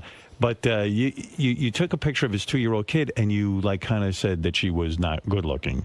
She's not. Yeah, but It's mean. I know. Nice. Did the you kid feel- didn't ask for that. Did you feel bad about that at all? Did you hear from Adam? Was he upset? I didn't hear from him, but I'll bend over and let him spank me really hard. The thing is that I'm not a complete asshole. I'm a conniving asshole. Like, I did it on purpose to try to get a response out of people. Maybe that's really cheap and lame, but Yeah, because Yeah. I mean, I don't know if there's it a makes little it any kid better. There, you know. Well, I was just really saying what a lot of people were thinking. I mean, you may not say it out loud, but I did. I love what Barbara Walters says when she sees an ugly baby. There's ugly babies out there. Barbara said this before. She's like, when I see an ugly baby and somebody says, "Oh, what do you think of my baby?" She says, "What a baby!" Maybe you should just write "What a baby" now. And people will I think understand what I'll that do that means. for a week or so. Now, what is this? You're going back to sex. You have not had a lover in a long time. Now that you are on the celebrity circuit, you are accepted into this circle. Do you think you might be hooking up with a famous man? I have my celebrity crushes. Who is your sure. celebrity crush? Let me hear. Who do you Well, want I to be think I do, but they're all straight. The ones that I think are cute. Oh, there are some that are gay that are cute too. But I love the Zac Efron or You the like Chase him. Crawford. Right, that's you like those little. But that's just fun to pretend. I wouldn't ever want to date anyone that pretty because then I'd always feel so insecure. I'm dating someone so pretty. And what's the plan? Are you going to out more celebrities? You like to out celebrities. Sure. I Whenever you feel find like out someone's gay, you will report it on your website. Well, I haven't recently because I think I've outed everyone except for like some TV actors that are still closeted. But Right. does anyone really care about TV actors? And are you so successful? Yeah, people do. Are you successful now? To Well, the I point- should do it then. Is Gary right that you're getting your own record label? Yeah, I'm very Now, what is excited about that all that. about? What do you know about Well, like music? Howard, I love music too, and I like all different kinds. And, I feel like I have this wonderful opportunity. Whenever I mention a musician on my site, even if only 10% of my readers check it out, that's a lot of people checking out the music. And a lot of folks say, "Oh, I discovered this person because of you." So I want to really help people and discover talent that I think is amazing and guide their career along. Wow, all right. Well, that sounds It's interesting. something I'm really passionate about. I love music so much. How many readers are on that website? Well, nowadays, it's actually like about 9.5 million a day. It's really Wow, crazy. 9.5 million a day. Individuals or No, that's page views. People that Okay. come back All more right, than all once. But that's what the advertisers care about. And you're getting $54,000 for a spot on your website? That's if it's taken every day. It's Right. not, that's for the wallpaper. I mean, I don't care about money that much. All I care about is that I'm able to be with my family. I was able to support them, and I don't have to worry about paying bills. I have my business manager do that. I never balanced a checkbook. I felt like really stupid. Have you ever outed someone and found out they weren't gay? And have to put them back in the closet? No, nothing like that. I mean, I've always, it's fun to speculate, but I've never said this person is if I don't know. And you started your own clothing line. Yeah, I did that. I still do. I did one collection with Hot Topic, and now I still got my line on my website. Man, I tell you. And I got a book coming out in January. You can pre-order it on Amazon.com. Now, what is in the book? It's called Red Carpet Suicide, a survival guide to keeping up with the Hiltons. And I like to compare it. Jon Stewart came out with a really funny book called America a few years ago. So mine is like the Hollywood version of that. Why can't Jessica Simpson hold on to a guy? I mean, what's the problem there? Is it that she's a Well, you know moron? what's, and I kind of think it's sad. I once had a conversation with her, and she's that kind of girl that only likes to date famous dudes. She won't Right. date a normal person. Right. And that, just inherently is destined for failure, because when you're both really busy and you're a singer traveling the world and you're so-and-so doing that and you're never spending time together, You're so how's right. that going to last? You're absolutely right. So how's it going to go with this football player? I don't know. I mean, there's rumors that she might be pregnant or just fat. But she really wants to make it work out with him. How's Britney Spears doing? Is she getting it back together? I saw her at the VMAs, and I was seated across the road from her, and I was like just staring at her the whole time. She's captivating to you? Well, yeah, for millions of people all over the world. That's true. And I was very happy to see that she looked normal and didn't seem drugged out. Because for a while there, she seemed like a zombie. Yeah, and she had the vagina. In every picture, we saw the vagina, right? She did it repeatedly. Yeah, and you showed. did you see I her love stuff? vagina shots. And I do we haven't talked about it. I saw a couple of blurbs while I was on vacation or something. She lost her virginity at. Her mom. Well, actually, those were reports that may not be true, but apparently the mom has a book that's coming out Right. all about raising two famous fuck ups, and the mom supposedly reveals that Britney lost her virginity at a really young age, even though she claimed that, like the Miley Cyrus girl. I bet you that Miley Cyrus girl isn't a virgin either. You think she's banging a dude? Well, Miley, ever since she broke up with that Nick Jonas boy, she's been dating a lot. Right. She's getting 40. experience. She looks like a woman, quite frankly. She's looking a lot older than she really is. And she talks like a 40-year-old. I say she's a 2-pack-a-day girl myself. Right. But and then that Britney started drinking at like 14 or something. Is that And what the doing other thing? drugs Yeah. not that long after. You don't like Jennifer Aniston. You mock her all the time. Why? Actually, I've kind of not learned, but I don't mind her anymore. You don't? I kind of now I'm kind of feeling sorry for her. Why? Because she's just like the Jessica Simpson of the 40s. Right. And actually, I appreciate the See, fact. I told someone this the other day. I said, the reason Jennifer Aniston can't hold on to a guy, she's another one who insists on only dating celebrities. Famous guys, huh? She's got to be with Vince Vaughn. She's got to be with They got to Brad be a Pitt. She's name got- and in the business. John Mayer. Yeah, if she recently. she'd be a super catch for some, regular guy who maybe is doing well and, would really be devoted to her. Julia Roberts married a key grip or something. Yeah. Right. And that's But, smart. I was thinking about her, and you forget. Remember, she did research on Brad Pitt before Right. she dated him. Did you know that? Really? No, Yeah, I she didn't know researched that. him, yes. Yeah. Yeah, she researched him. That's like Katie Holmes and Tom Cruise. That is the strangest looking couple. Do you point that out? They're very odd bizarre, together. but I mean, I'm surprised they've lasted this long. And she's too tall for him, right? Well, he likes tall girls. He certainly does. Well, there's always so much to talk about with you. Perez Hilton, by the way, I should say this. You go to his website by merely putting in PerezHilton.com. That's it, P-E-R-E-Z Hilton.com. And you still love hanging out with the celebrities and I love staying at home. I don't leave my house from Sunday night through Thursday night. I love working. I love doing what I do, and I feel When's really the last time you thankful. blew a guy? I got blown 7 months ago, but I didn't blow. 7 months ago, you got a blowjob. Yeah. That's it. Boy, that's. I figured you'd be out having a party. I'm available. Anyone can email me at perez@perezhilton.com. Send pictures. Mr. Freeze, you're on the air. Go ahead. Yeah. Did you ever cry in therapy? Me? Yeah, you fag. Yeah, I did. It seems to me. well, now we're outing Howard. Yeah, I've been in. Yeah, I might as well come out of the closet. I'm gay because I cried in therapy.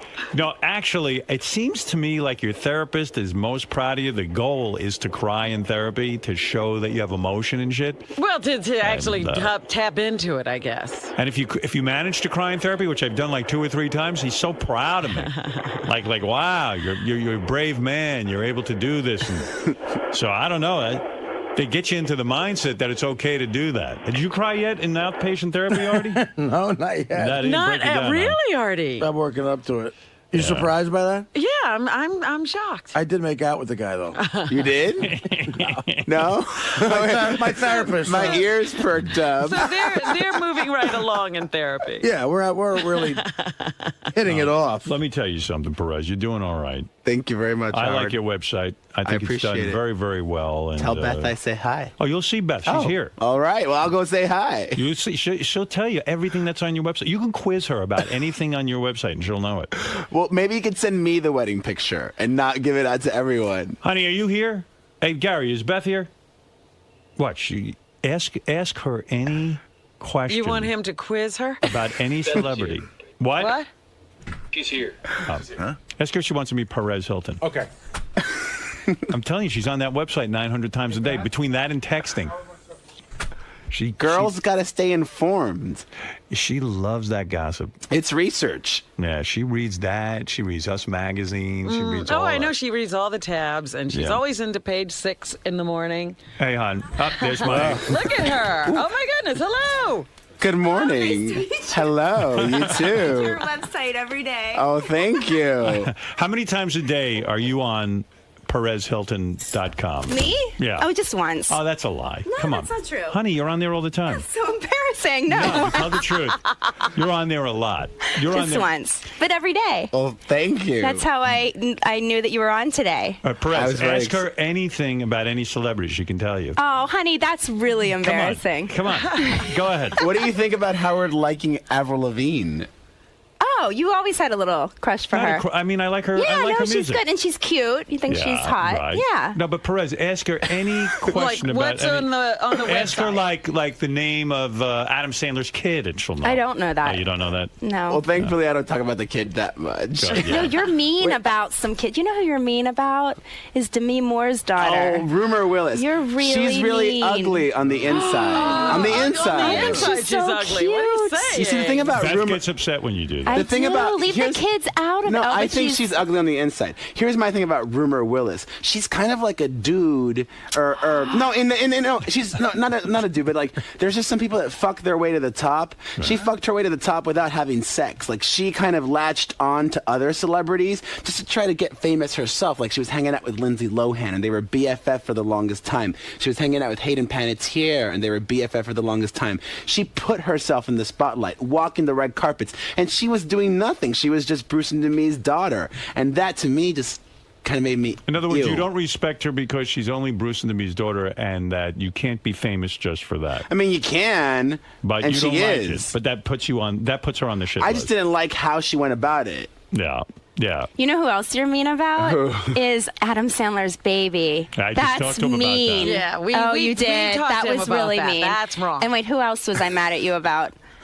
There was one more. I'll think of it. But you love it, huh? That's quite a rock. Are you going to send me your waiting picture? Oh. You should. I don't know about that. We were talking about that. We actually Or gave maybe up the honeymoon picture. You're going to go on honeymoon? Nah, we've been on a million. Well, I mean, you know, we'll be. My life is a honeymoon. Oh. Thank you, sweetheart. Didn't something wonderful happen last night? We can give Perez the exclusive. What happened? What happened? I made love to her. You go right about that, Perez. It's the How first often time. do you Go do ahead, that? quickly. Get on Oh, your you have website. a really bad picture of me that you put up. We need to update that. All right, you got to send me the wedding photo. What else don't you like about Perez's website or like about it? I'm informed by it on a daily basis, but there's another child that I'm upset over that you talk Rumor about. Willis. Rumor Willis, the Sandler child, and then there's one more that I get so upset about.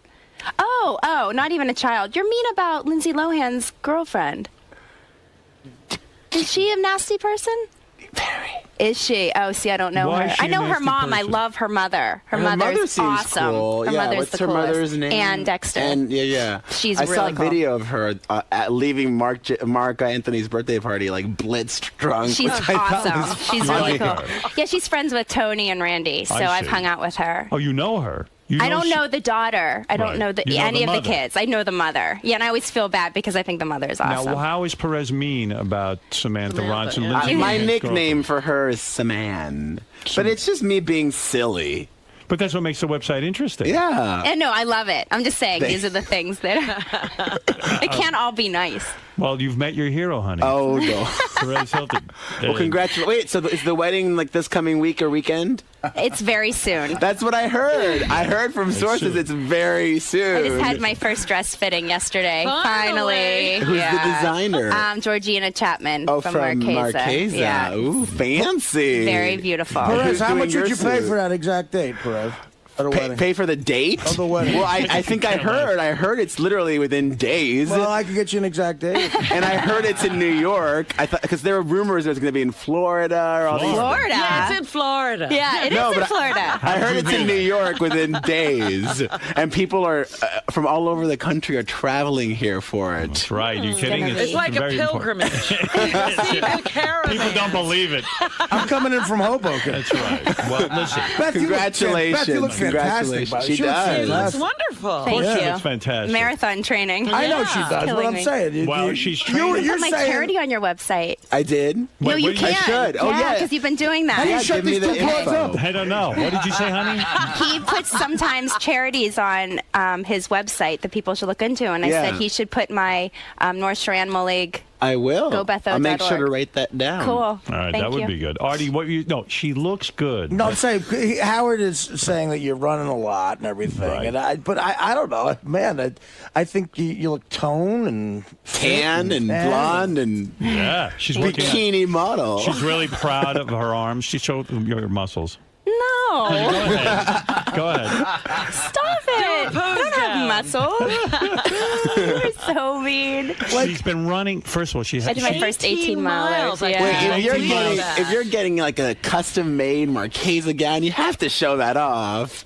Maybe she could just have a picture by herself. Yes. That you could release. Oh. Yeah, I don't care about that. That's fine. The dress is so You beautiful. could have one of those magazines. I don't wanna an be- exclusive on the dress. Yeah, You I could don't offer- want to be a douchebag. Yeah, we've been standing approached there. by all the magazines, but in respect to Howard, it's not his thing, so So we've you just turned them do all that down. yourself in the dress and maybe talking about the preparation and all that stuff. Oh, maybe that. I don't care about. I mean, You know what's interesting about it? Like Okay. Beth is the kind of girl I couldn't think could get hotter, but she actually got hotter. Oh, Artie. Seriously. well, that's what I insist on. Yeah, you look a little better too. Yeah, you have to get hotter and hotter. No, the problem with this marathon training is, like Beth had the worst cold for 4 or 5 days. Really? She I'm still sniffing. She ran 18 miles. Wow. And then she ran another 6 miles the next day, and she blew out totally. And then she's unavailable to me. I had sex with you last night. That was the first time because Oh, I was so sick. she was sick, and, Yeah. and I had to wait. That And is amazing, That's though. really What she's doing is amazing. it's amazing, but yet I really don't want it He anymore. doesn't like I'm it. against it. You No one, the only marathon she should be running is you, huh? No one has had the sniffles that bad in here since AJ Penn. Meanwhile, you're so much cuter in person. You put Oh. horrible pictures of yourself on your site. Well, thank you. If you know any hot gay boys, let me know. Are you single? Very. We know some great gay boys. You do? Yeah. In Los Angeles? No. Oh, no. No, Well, neither. I'll come visit more often. I love New York. I love it here. Apparently, they don't know any hot single broads. They know gay No, guys. no, we don't know that. They don't even know any hot we hot do actually. guys. Beth is coming Mom in here. coming in with a hot single broad. Beth's friend Yeah. Jill is coming in. I'm sure she'll love Yes, she's. She actually she brought you a treat. Really? Yeah. A treat. Yeah. Does it rhyme with Mahina? I'm not gonna say it's her treat to bring. Does it rhyme with Merowin? And Artie, this girl is a nice girl. Don't try to write her a check right And now. don't try to corrupt What her is it, the either. check writing? What am I, Jerry Springer? I'm just kidding. Hey, can I see the ring? I never saw the ring up close. You never saw my ring? Not up close. That is like a bauble or whatever you call it. Wow. Now, is that just That's the classy, engagement too. one when you get married, you get a different ring? Yeah, you got to Yeah. get the wedding ring. We I feel got like that. Lisa G. You guys did that, right? You guys, Where is your wedding Yeah. rings? Yeah. Do I have them? You had them. No, you have them. No, now. I have them You because I have them to now. give them too. Yeah. But did you see my tattoo? Yeah, I put Oh, that I haven't picture seen up. it. Can you see it? That's an H. It's in the henna color. It's Okay, brown. I gotta look at it You have to closer. look 'cause closer. yeah. Yeah. Well, listen, enough of this.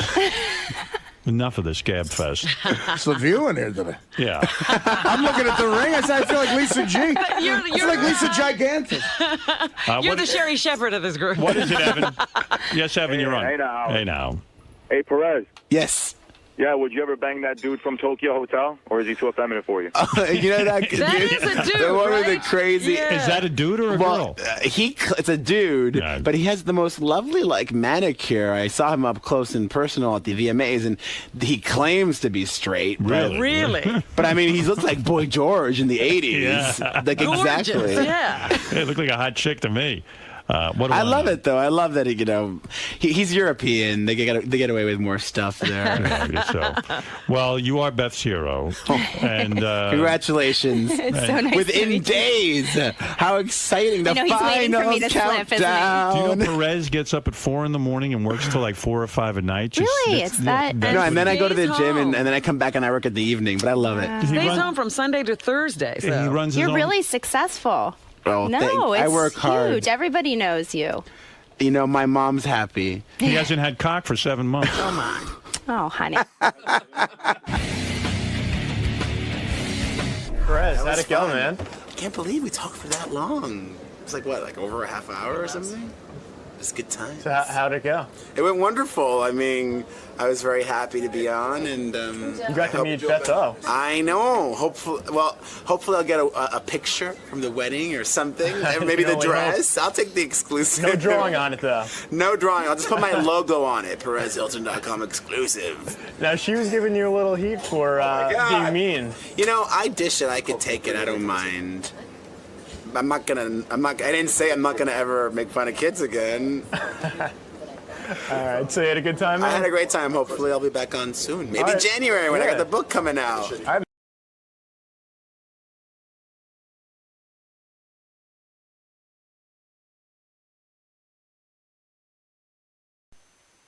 John High and Gary Dell'Abate. The best of the wrap-up show begins now.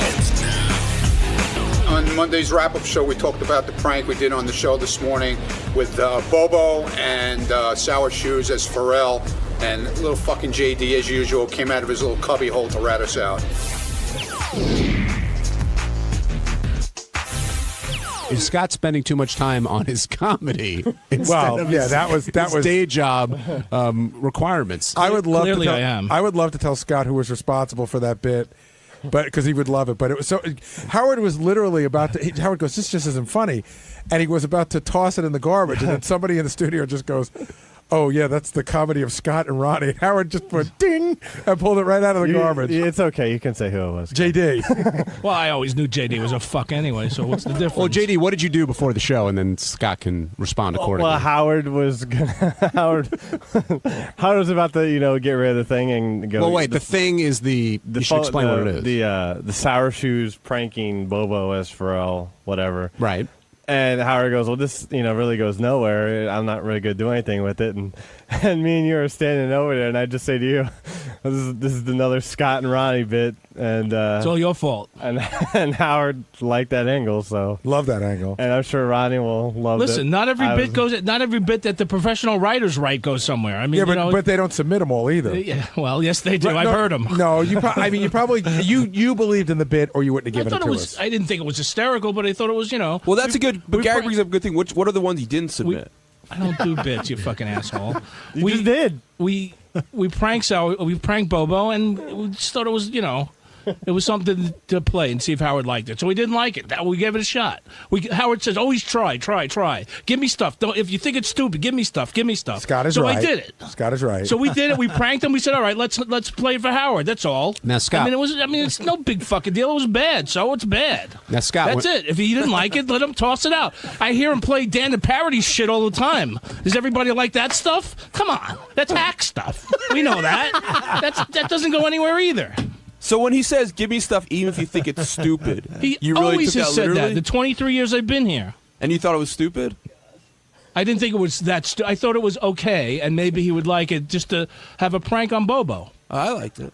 The video's funny because Bobo's standing there with the fucking chocolate on his head with the sprinkles, believing that he's talking to Pharrell. Does it bother you that JD was the one who brought this out?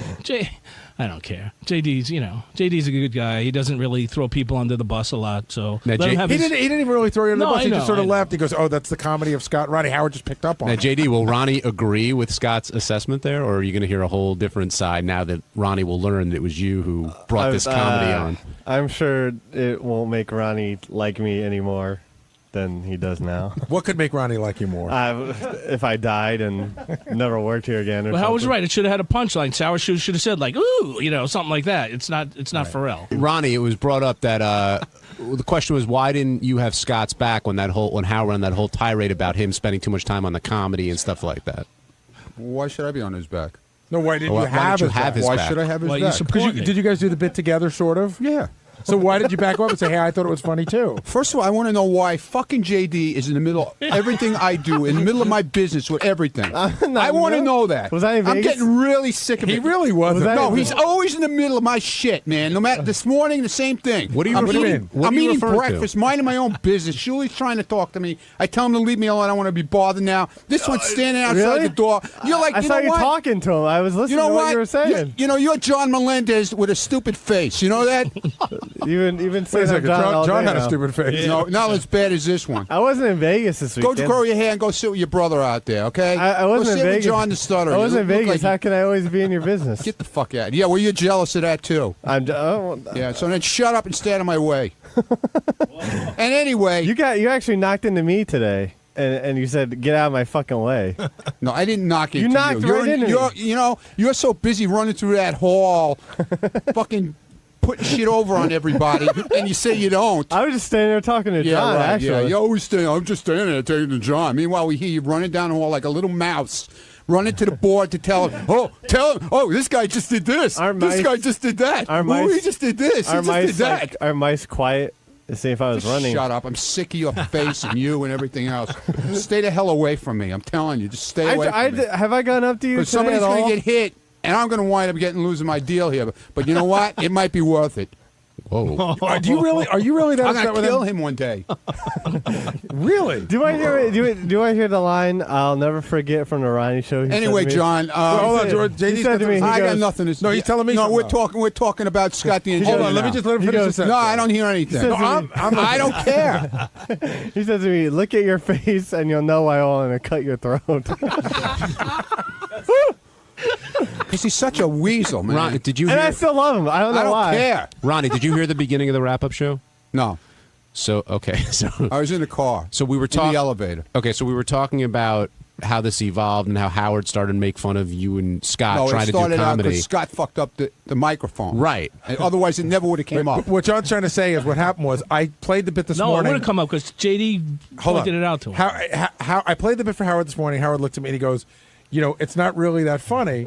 And I go, "Okay." And Howard had literally was ready to delete it. And then JD goes, "The comedy of Scott and Ronnie." And Howard goes, "That's an excellent observation." And he put it back. Well, that's what I mean.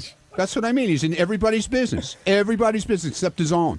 You think JD's the prime offender and throwing people under the bus? Oh, my God. Major. You don't even know. We don't. Really? We don't know. Guys could follow him around with a camera one day. Like worse than like Jason or Will? Oh, or much worse. He called much Stuttering worse. John. There's no bigger much insult. worse. True. There's no bigger insult than to compare you to Stuttering John. JD? For that particular facet of the show. I don't think I'm as bad as Jason or Will. I'm I not know at that you are. computer constantly. Okay, whatever. And who's standing over their head all the time? Who is it? Well, Richard. Who's the little and Sal. Who's the little feet I hear trampling through the hall every day? Well, that's running from the room into there. Hey, Gary! Hey, Gary! Hey, Will! Put this up! Put this up! Well, that's Richard and Sal too, by the way. Yeah, no, it's you, pal. More than anybody else. By the way, that was a fabulous JJ. You're giving me a lot more credit than you know. Yeah, okay, fine. Whatever. Yeah. Come here. Pharrell wants to talk to you on the phone. Pharrell wants to congratulate you. Seriously? You serious? Yeah. Let's have a good time. John and Scott. Hey, Bobo, Pharrell's on the phone. Hey, Phil. Go ahead. Bobo. Hey, what's happening, Pharrell? Good. Man, that was awesome. Yeah, you like it? How's your head feeling right now? Oh, I'm telling you, man. It's just with all the sprinkles and cupcake. No, before that, when you ripped it off, you self-indulged. Oh man, it was hurt like hell, man. Dude, let me tell you something. I just got an email from Sean Scher from UFC. Okay. And he wants to do something with you. I'm totally serious because, like, man, he did some kind of thing like that before one of his fights. Right. Some guy that fought him had a toupee, and he ripped it off, and the guy was crying, and he can't believe that, like, you did all that live, right? I mean, that was no bullshit, right? No. Wow. All right, so listen, I'm gonna. Pharrell? Yeah. Oh, Yeah. cool, man. I'm gonna see what I can do. Would you want to drop everything and go out to Mandalay Bay with me on one of these upcoming weekends? Because we're doing a UFC get-together. Ronnie will tell you about it, right, Ron? Yeah, man. Yeah, We got Artie in here. Artie wants to say hello. No, he does a lot of stuff with the UFC. Can you pay him, though, Pharrell? Don't fuck around. Pay him. Listen, when I hang up, I'm going to tell Lou to call you, and he's going to make all the arrangements. You remember the guy that answered phones with me, Nobu? Yeah. Well, he started making accusations that I don't pay up, and you saw what happened to him. But look, listen, I gotta run because Gunner right now is screaming for more milk. But listen, I'm totally serious. All right, well, how much? So, Bobo, call, give him Pharrell, give him a contact number because you'll make money with him. Yeah. That's true, yeah. No, he said Lou will call you, right? I got Lou's number. Lou will call you. Yeah, Lou and We'll Scott. get it from if you. you want to do something with him, that's totally fine with me on your end. All right, Lou. We'll give Lou He'll get it from Gary. He'll get Bobo's number. Now, Bobo, well, say thank you to him. All right, thanks a lot, bro. Yeah. Appreciate it. Thanks, man. All right, take care. Bye-bye. Hey, it's Gary Delabate, Baba Booey. On Tuesday's wrap-up show, John and I were talking about Ralph and his relationship with Howard, what's going on. You know, Ralph was saying earlier that he thought that Howard had changed, and I said he had. He got sick of Ralph. But we're just trying to figure out what's going on between the two of them, and we just take a bunch of calls and talk about it. Apparently, Ralph is not on the good list right now. I think the way Howard explained it was Ralph was complaining that they're not really hanging out a lot. And Howard said, well, yeah, you sort of threw up in my house. But I guess it goes in spurts. I think what Howard was really saying, yeah, he was a little irritated about that, but that they hang out in cycles. And I guess Howard didn't have as much time to hang out with Ralph while he was planning his wedding and getting married. And that must be very upsetting to Ralph. Now, do you think Howard is frustrated with Ralph or Ralph is frustrated with Howard? Well, clearly both. I mean, Ralph said Howard's changed. That's in Ralph's mind, the difference in the relationship is that Howard's changed. I think we have that one. Hit 2, Teddy. If you missed it, this was Howard and Ralph talking about, well, who's changed?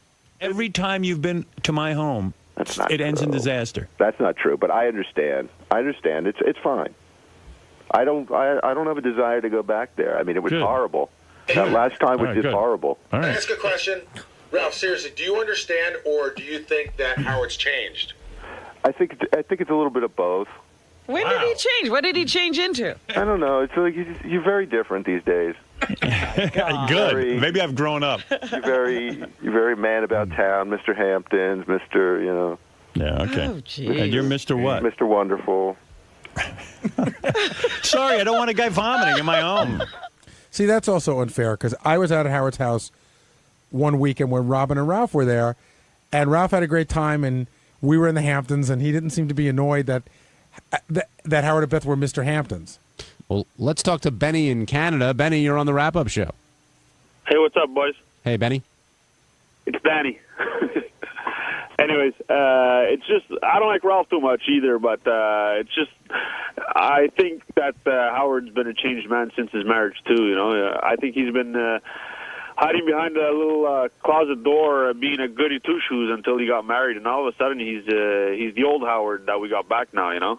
I don't even understand what that means. So you're saying he acted a different way till the wedding, and now he's been acting different? Yeah, like before he wasn't, you know, like the old Howard used to be. Like, example yesterday with Sandy, you know, he got all into it and started dancing and everything. A couple of months ago, he wasn't like that, you know. He was tied up Howard and he wouldn't open up so much. And last week you guys went out again, you know. Like, it's like old Howard's coming back out, you know, ever since he's got the wedding back locked in, you know.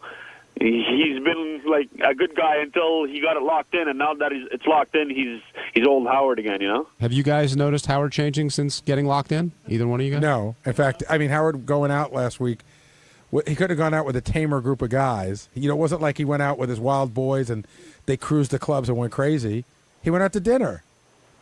Yeah, he went out to dinner, but you know, I don't know. I find that he's changed the last couple of. And also, if you watch, again, I'm just saying, I don't know that he's changed much one way or the other. If you watch him and Sandy Taylor dancing, they're only 10 or 12 feet apart from each other. You know what I mean? Well, that's my opinion. Okay. That's cool. Keep up the good work, guys. Thanks. Thank you for your call. Greg in New York, you're on the wrap-up show.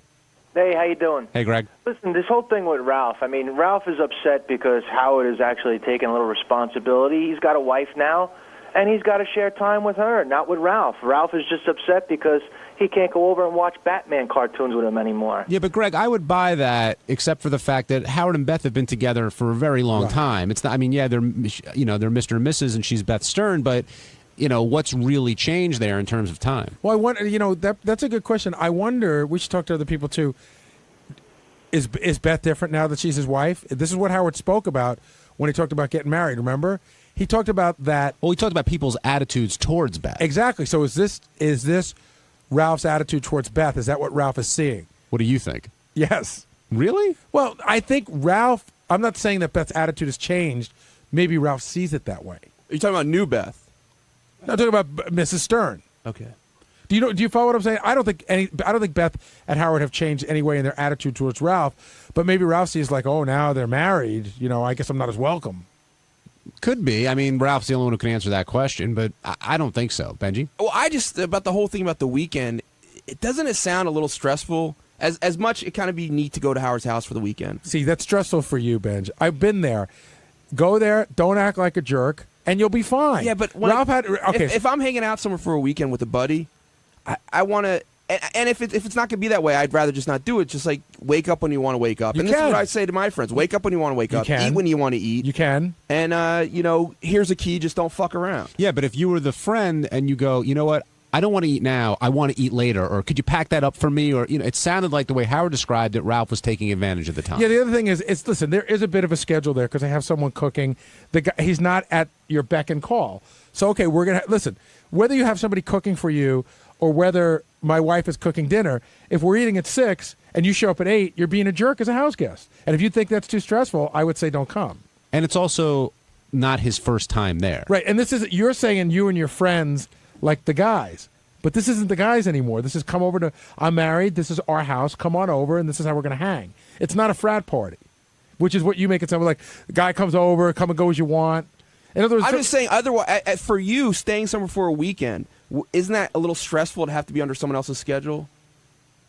No. That's how, when you go, listen, if I were to fly out to San Diego and visit a couple who's a good friend of ours, I wouldn't say, we're going to come and go as we want. They are on a schedule, and we're going to be on their schedule for the 2 days that we are their guests. Unless they're the type of people who don't have a schedule, in which case it's free reign. But mostly, Gary's right. Like, if you come to my house, yeah, I sort of, I say have a good time, do what you want. But, if my kids are sleeping, I don't want you having night tremors or something like that. If somebody comes over to your house for the weekend, you would say, hey, listen, we're gonna eat dinner tomorrow night around 7. Because everybody eats dinner at a different time. Somebody would like to know that. Now, if you think it's putting someone on a schedule? I just think it's like a stressful way to spend like a vacation. Yeah, but it's not a vacation, and you're unbelievably disorganized, and so I think for you it's stressful. You don't know when to go, when to leave, where to go. You get stressed out by parameters. Maybe, which actually makes you a lot like Ralph. Hey, it's John Hein, and on Wednesday's wrap-up show, Ralph shockingly called in to talk about his little tiff with Howard. But the big surprise was at the end of the show, Howard called in because Ralph pissed him off once again. And the fight continues, and we got a little more insight into their relationship off the air. And, listen for yourself. Here we go.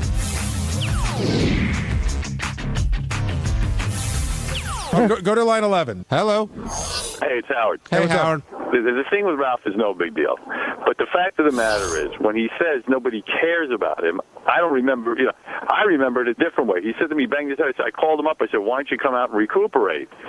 And the fact of the matter is, for 2 days he didn't throw up. when he went to the hospital, like the last listener just said, when he went to the hospital, guess what? There was no concussion. He didn't have any concussion. For a guy who had supposedly a concussion, he was running around. He was smoking, drinking. He was so drunk that night, he couldn't even remember the night. See, he says he wasn't that drunk. He was drinking the entire day. And he was eating. He was so hungry from his not eating, because he never eats, he started to eat and eat and eat. I mean, he ate an inordinate amount of food. Hey, Howard, Ralph's on the phone, and he wants us. He's got his. The reason he vomited is because he overate and he drank and he smoked. You want to hear Ralph's side of the story, Howard? He's on right now. I know this side of the story. Go ahead. I don't care. Hello? Yeah. Hello? Yeah. What's an inordinate amount of food? Eating a wrap and some potato chips? You didn't eat. No, you didn't eat a wrap. We had a dinner that night, and you were ravenous, and then you ate nuts the whole night in the basement with me, and you were just eating one thing after another, and desserts. You get so hungry from not eating. You think and listen, you're no skinny marink yourself. You got man titties now that are pretty big. You're a little chubby. So well, it's not. No, I really don't. You're really much bigger than my man. No offense. No offense. I'm a little heavy. Man, you might want to slow down on the food. No, you're telling me to slow down. Let's face it. Well, you're the one who's eating all day. No, I don't eat all day. 3 meals. All I eat is 3 meals a day. Why are you saying that I don't I don't remember the day? I remember everything that happened that day. I know you were smoking all day. I was not. Yes, you were. I was smoking. I smoked a little bit in the afternoon. I smoked some pot in the afternoon, like 12 or 1 o'clock. If I had a head injury, I wouldn't be smoking, and you were drinking all night. Yeah, I had some wine at dinner. I thought you said you didn't drink. No, I didn't say that. Okay. You're making it sound like I was drinking voluminous amounts of. No, but you were drinking enough that you couldn't even You told me you were drunk, but that's not. But do you understand that? Do you understand that that's not enough to make you black out? When you went to the hospital, you didn't black out. When you went to the hospital, they took a CAT scan of you. There was nothing wrong with you. And there wasn't, right? But I mean, yeah, you had no concussion. You're telling everybody you have a concussion. Wait a second. You're telling me that you could throw up in the middle of the night and not remember it, and that's not a blackout? No, I said you drank, you smoked, you overate, and that caused you to throw up. Not a head injury. If you were throwing up from a head injury, you at the hospital, they would have said you have a head injury. Right. I threw up that night in the toilet before I went to bed. I was awake. I mean, I remember everything about that day. So, except Ralph, when I went to Ralph, you're always sick. There's always something wrong. Every time you've been to my house, you've been sick. Well, maybe you just make me sick. The time before that, you had diarrhea. Remember that? Yeah. All right. So that was a whole big thing. You had diarrhea. Listen, I don't mind. I'm just telling you. I have irritable bowel syndrome, and you get me irritable. What I'm saying is, I don't mind. I'm just telling you, you're a difficult guest. There's constant situations. You're either getting lost. You're screaming at people, "Where's my address?" You have to take buses back in the middle of the night. You can't find your home. You constantly, certainly saying to people, lunch is at noon and dinner is at 8 is very gracious, and that's not sitting and eating constantly. Most people have 3 meals a day. It's pretty much the standard. You don't have to eat the meals, but then again, you don't have to keep wrapping things up, looking for saran wrap. I'm just saying, you're high maintenance. I did that once. I wrapped up a sandwich so I could eat something later. Oh, and it's like, while I'm eating, do you know where the saran wrap is? Do you know where the ice is? Do you know where I can get a cup? Do you know where? I mean, Ralph, you're high maintenance. Just accept it. Well, you're high maintenance. I don't know. High maintenance. You're pretty high maintenance yourself, Junior. Well, all criticism is self-criticism. Well, I'm high maintenance, but I stay at my own home. I'm high maintenance, but I stay at my own house. That's the difference. Right, and so do I, so stop inviting me over. I'm just saying you're a high maintenance guest. And I did stop inviting you over. That's why you're all ragged out. No, it was the end of the summer. I didn't want to go back.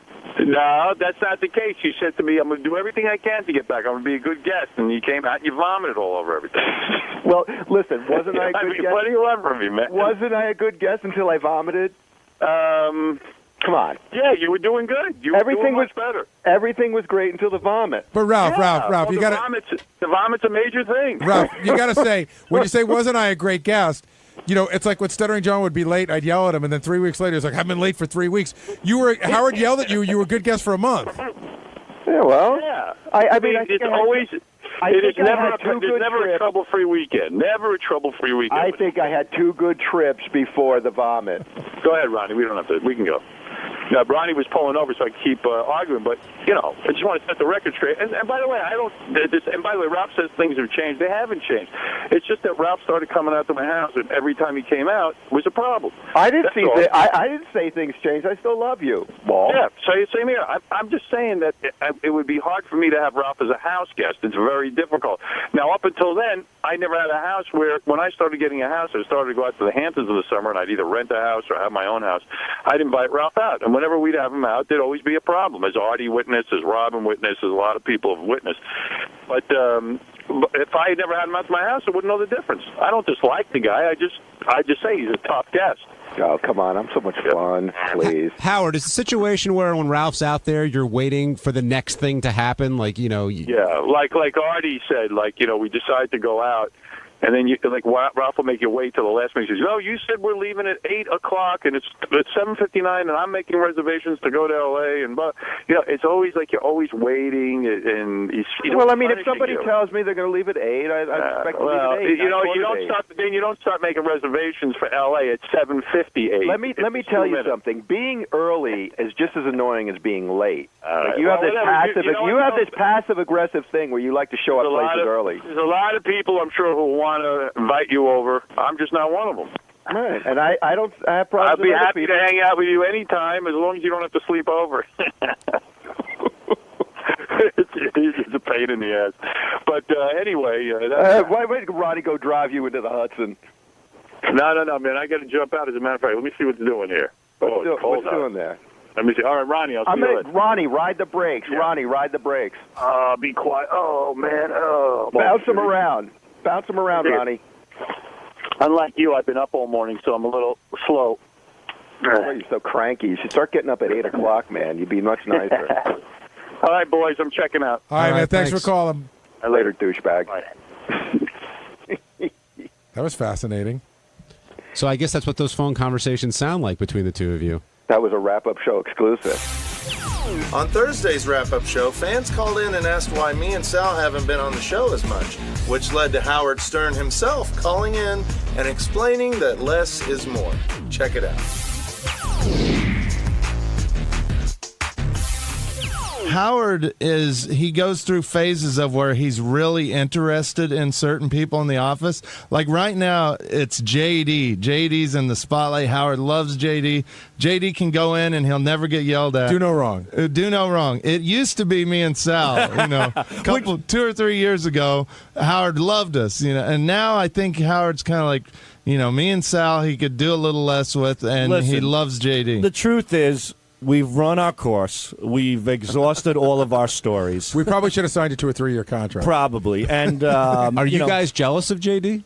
No. I mean, it's not the JD, guy deserves but not JD, but the attention that he's getting, I should say. Not at all. I mean, I remember days at K-Rock where Howard really didn't ever have JD on, and JD doesn't like being on the air, but I'm proud that I'm happy for him because the poor guy works here, 15 hours a day.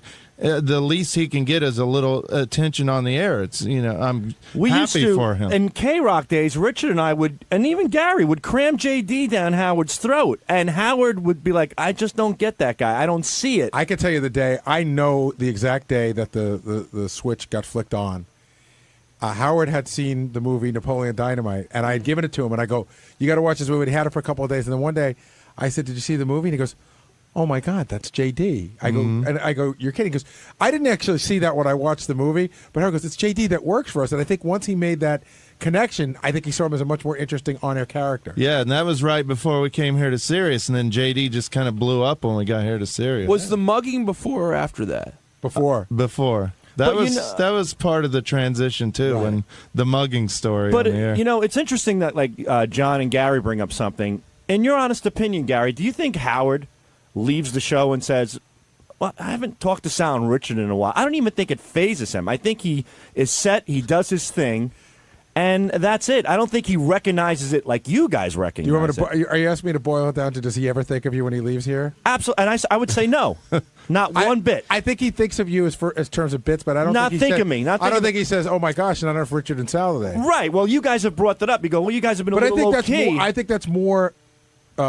incumbent upon you guys to make it happen than it is for him. You guys used to come to me constantly with the bits, and you just seem to be quiet. Well, you have to remember, you've made a lot of changes, Gary. First of all, we were invited into the commercial breaks by Howard. He wanted us involved. Right. And then you said it started getting a little too busy, and you preferred that we take a step back from that. So we respectively have.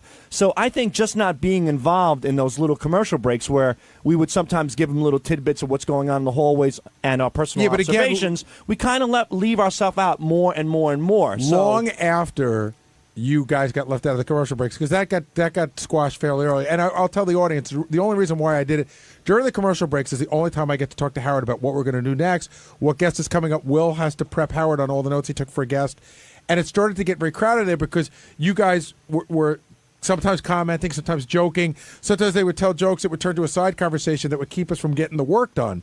So that's the only reason why. But long, after you weren't in those meetings during the commercial breaks, you were still on the air a lot, asking to come in a lot. I don't think that slowed anything down. But also, a lot of it is, too, we get yelled at a lot for trying to pitch our stuff, and we kind of feel like now we want to lay back and not. Who yells at you? Who yells at you? You do. But how? You say that I'm password aggressive or passive, whatever that is that you call me, and you say that when I'm pitching my stuff, I'm bugging you. So I kind of feel like we want to lay back a little bit and not seem like we're you're still not bother. You're still not answering the question, because most of the stuff had to do with what was going on the air at that moment. You guys would run in and go, "Oh my God, we have a great idea. Why don't we do this with that guest? Why don't we do with this?" And I haven't heard that from you guys. We really are under the genuine impression that Howard doesn't like us being as crazy and edgy as we used to be. It's not like the old days where Casey would come in and say, "Drop your pants, let's see those fried eggs, let's see those bongos." It was not the old days where you would kind of toy around with the whack packer to an extreme. Howard's a little bit more laid back. He's a little more respectful to his guests, which I, admire him for doing that.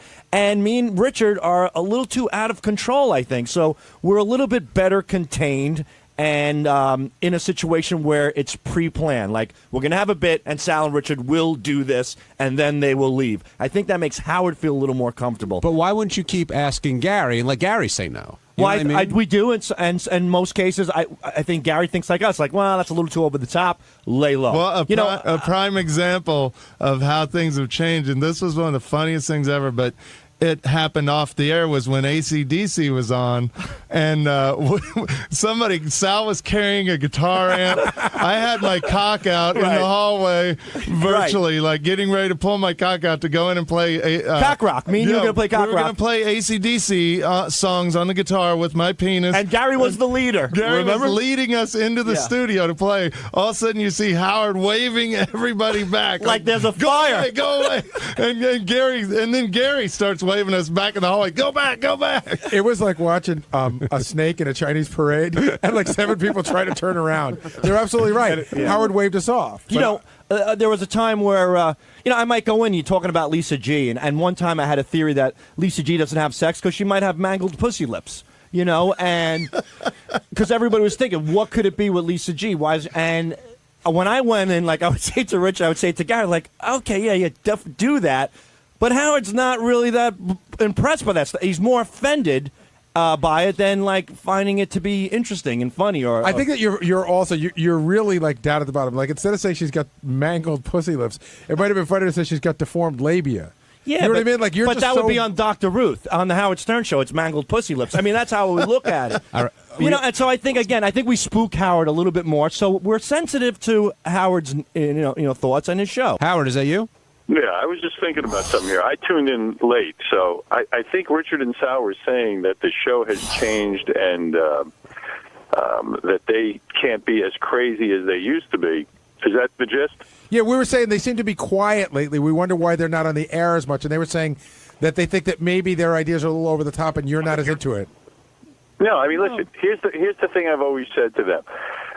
Sometimes not everything they do is funny. So what I try to do is regulate what they do, but I've never regulated them, and I've never said to them, any of your ideas are too crazy. I said, let me hear your ideas. You sit in the meetings, Gary. We hear their ideas, and I'd say, 80, 90% of their ideas are approved. I don't know what this whole thing is blaming me that somehow I changed. I think they're talking more, Howard, about what goes on during the show when guests are in, and I think that they're saying not that they're regulated, but they're not, though. They always ran it by you before they came running into the studio. And I think that they're saying that more than it used to be, their ideas aren't being approved. Oh, by you? Well, or by you, by me or you. What idea hasn't been? Tell me, give an example. Well, they were just talking about when AC/DC was here, they were going to come in and play the guitar with Richard's penis. And well, I approve that. The problem was when AC/DC was in, and they were just like, oh, shit, man, that was just going to bum out the whole interview, slow the whole thing down. Sometimes in the moment, what we planned doesn't sound as good because of their reaction and what it's going to do to the interview. The interview was going along great. We gave it a shot, and I could just read the look in the room and know to move on. It was going to just slow everything down. Richard and Sal, come on, you guys have a forum to talk to Howard. That's Howard. That was exactly my point. I said, out of respect to you and out of respect to your guests, sometimes we have to weigh our options and not do something that would offend the guests and be too over the top. But we never said you never deballed us or deregulated anything that we do.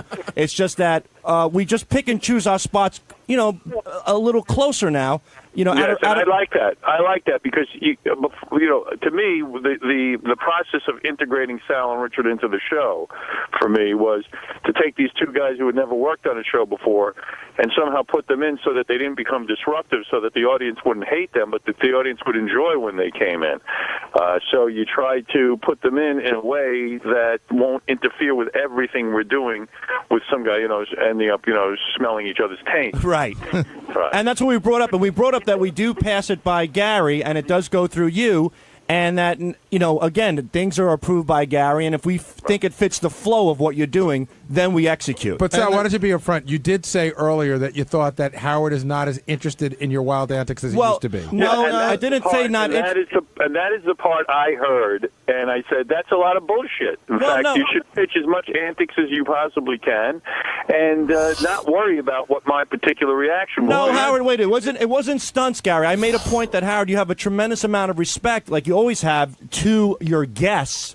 And now you said I tuned in. You said I changed, and I'm not in that sense. I've always kept an eye on what you do. Listen, it wouldn't be the Howard Stern show if I let Sal and Richard run, wreak havoc over the show. I mean, the fact of the matter is, we would have a huge problem. There wouldn't be any room for what is the Howard Stern show. So you have to regulate everyone. I mean, I don't. Right. I don't give anybody carte blanche. Well, I think a lot of it for us is, too, we've done so much crazy stuff since we moved to Sirius. It's getting harder and harder for me and Sal to come up with crazy stunts that haven't kind of already been done. And that's what we're kind of laying back a little, too. Yeah, that's fine. I mean, the fact is, if you don't have something funny, you don't have it. You know what I'm saying? When it hits you, it hits you. Like, there's only so many things you can do with your penis, and we've done a ton of stuff since we've been here at Sirius, and we don't want to kind of repeat ourselves, too. Good. And we're trying to... I think you're on the right track. Right. Oh, thanks. We know, Howard, that in most cases, less is more. It's better to have less and execute something good than have a bunch of shit and just throw it against the wall on your show and see what sticks. Now you're talking. If you were this reasonable with your wife, everything would be fine.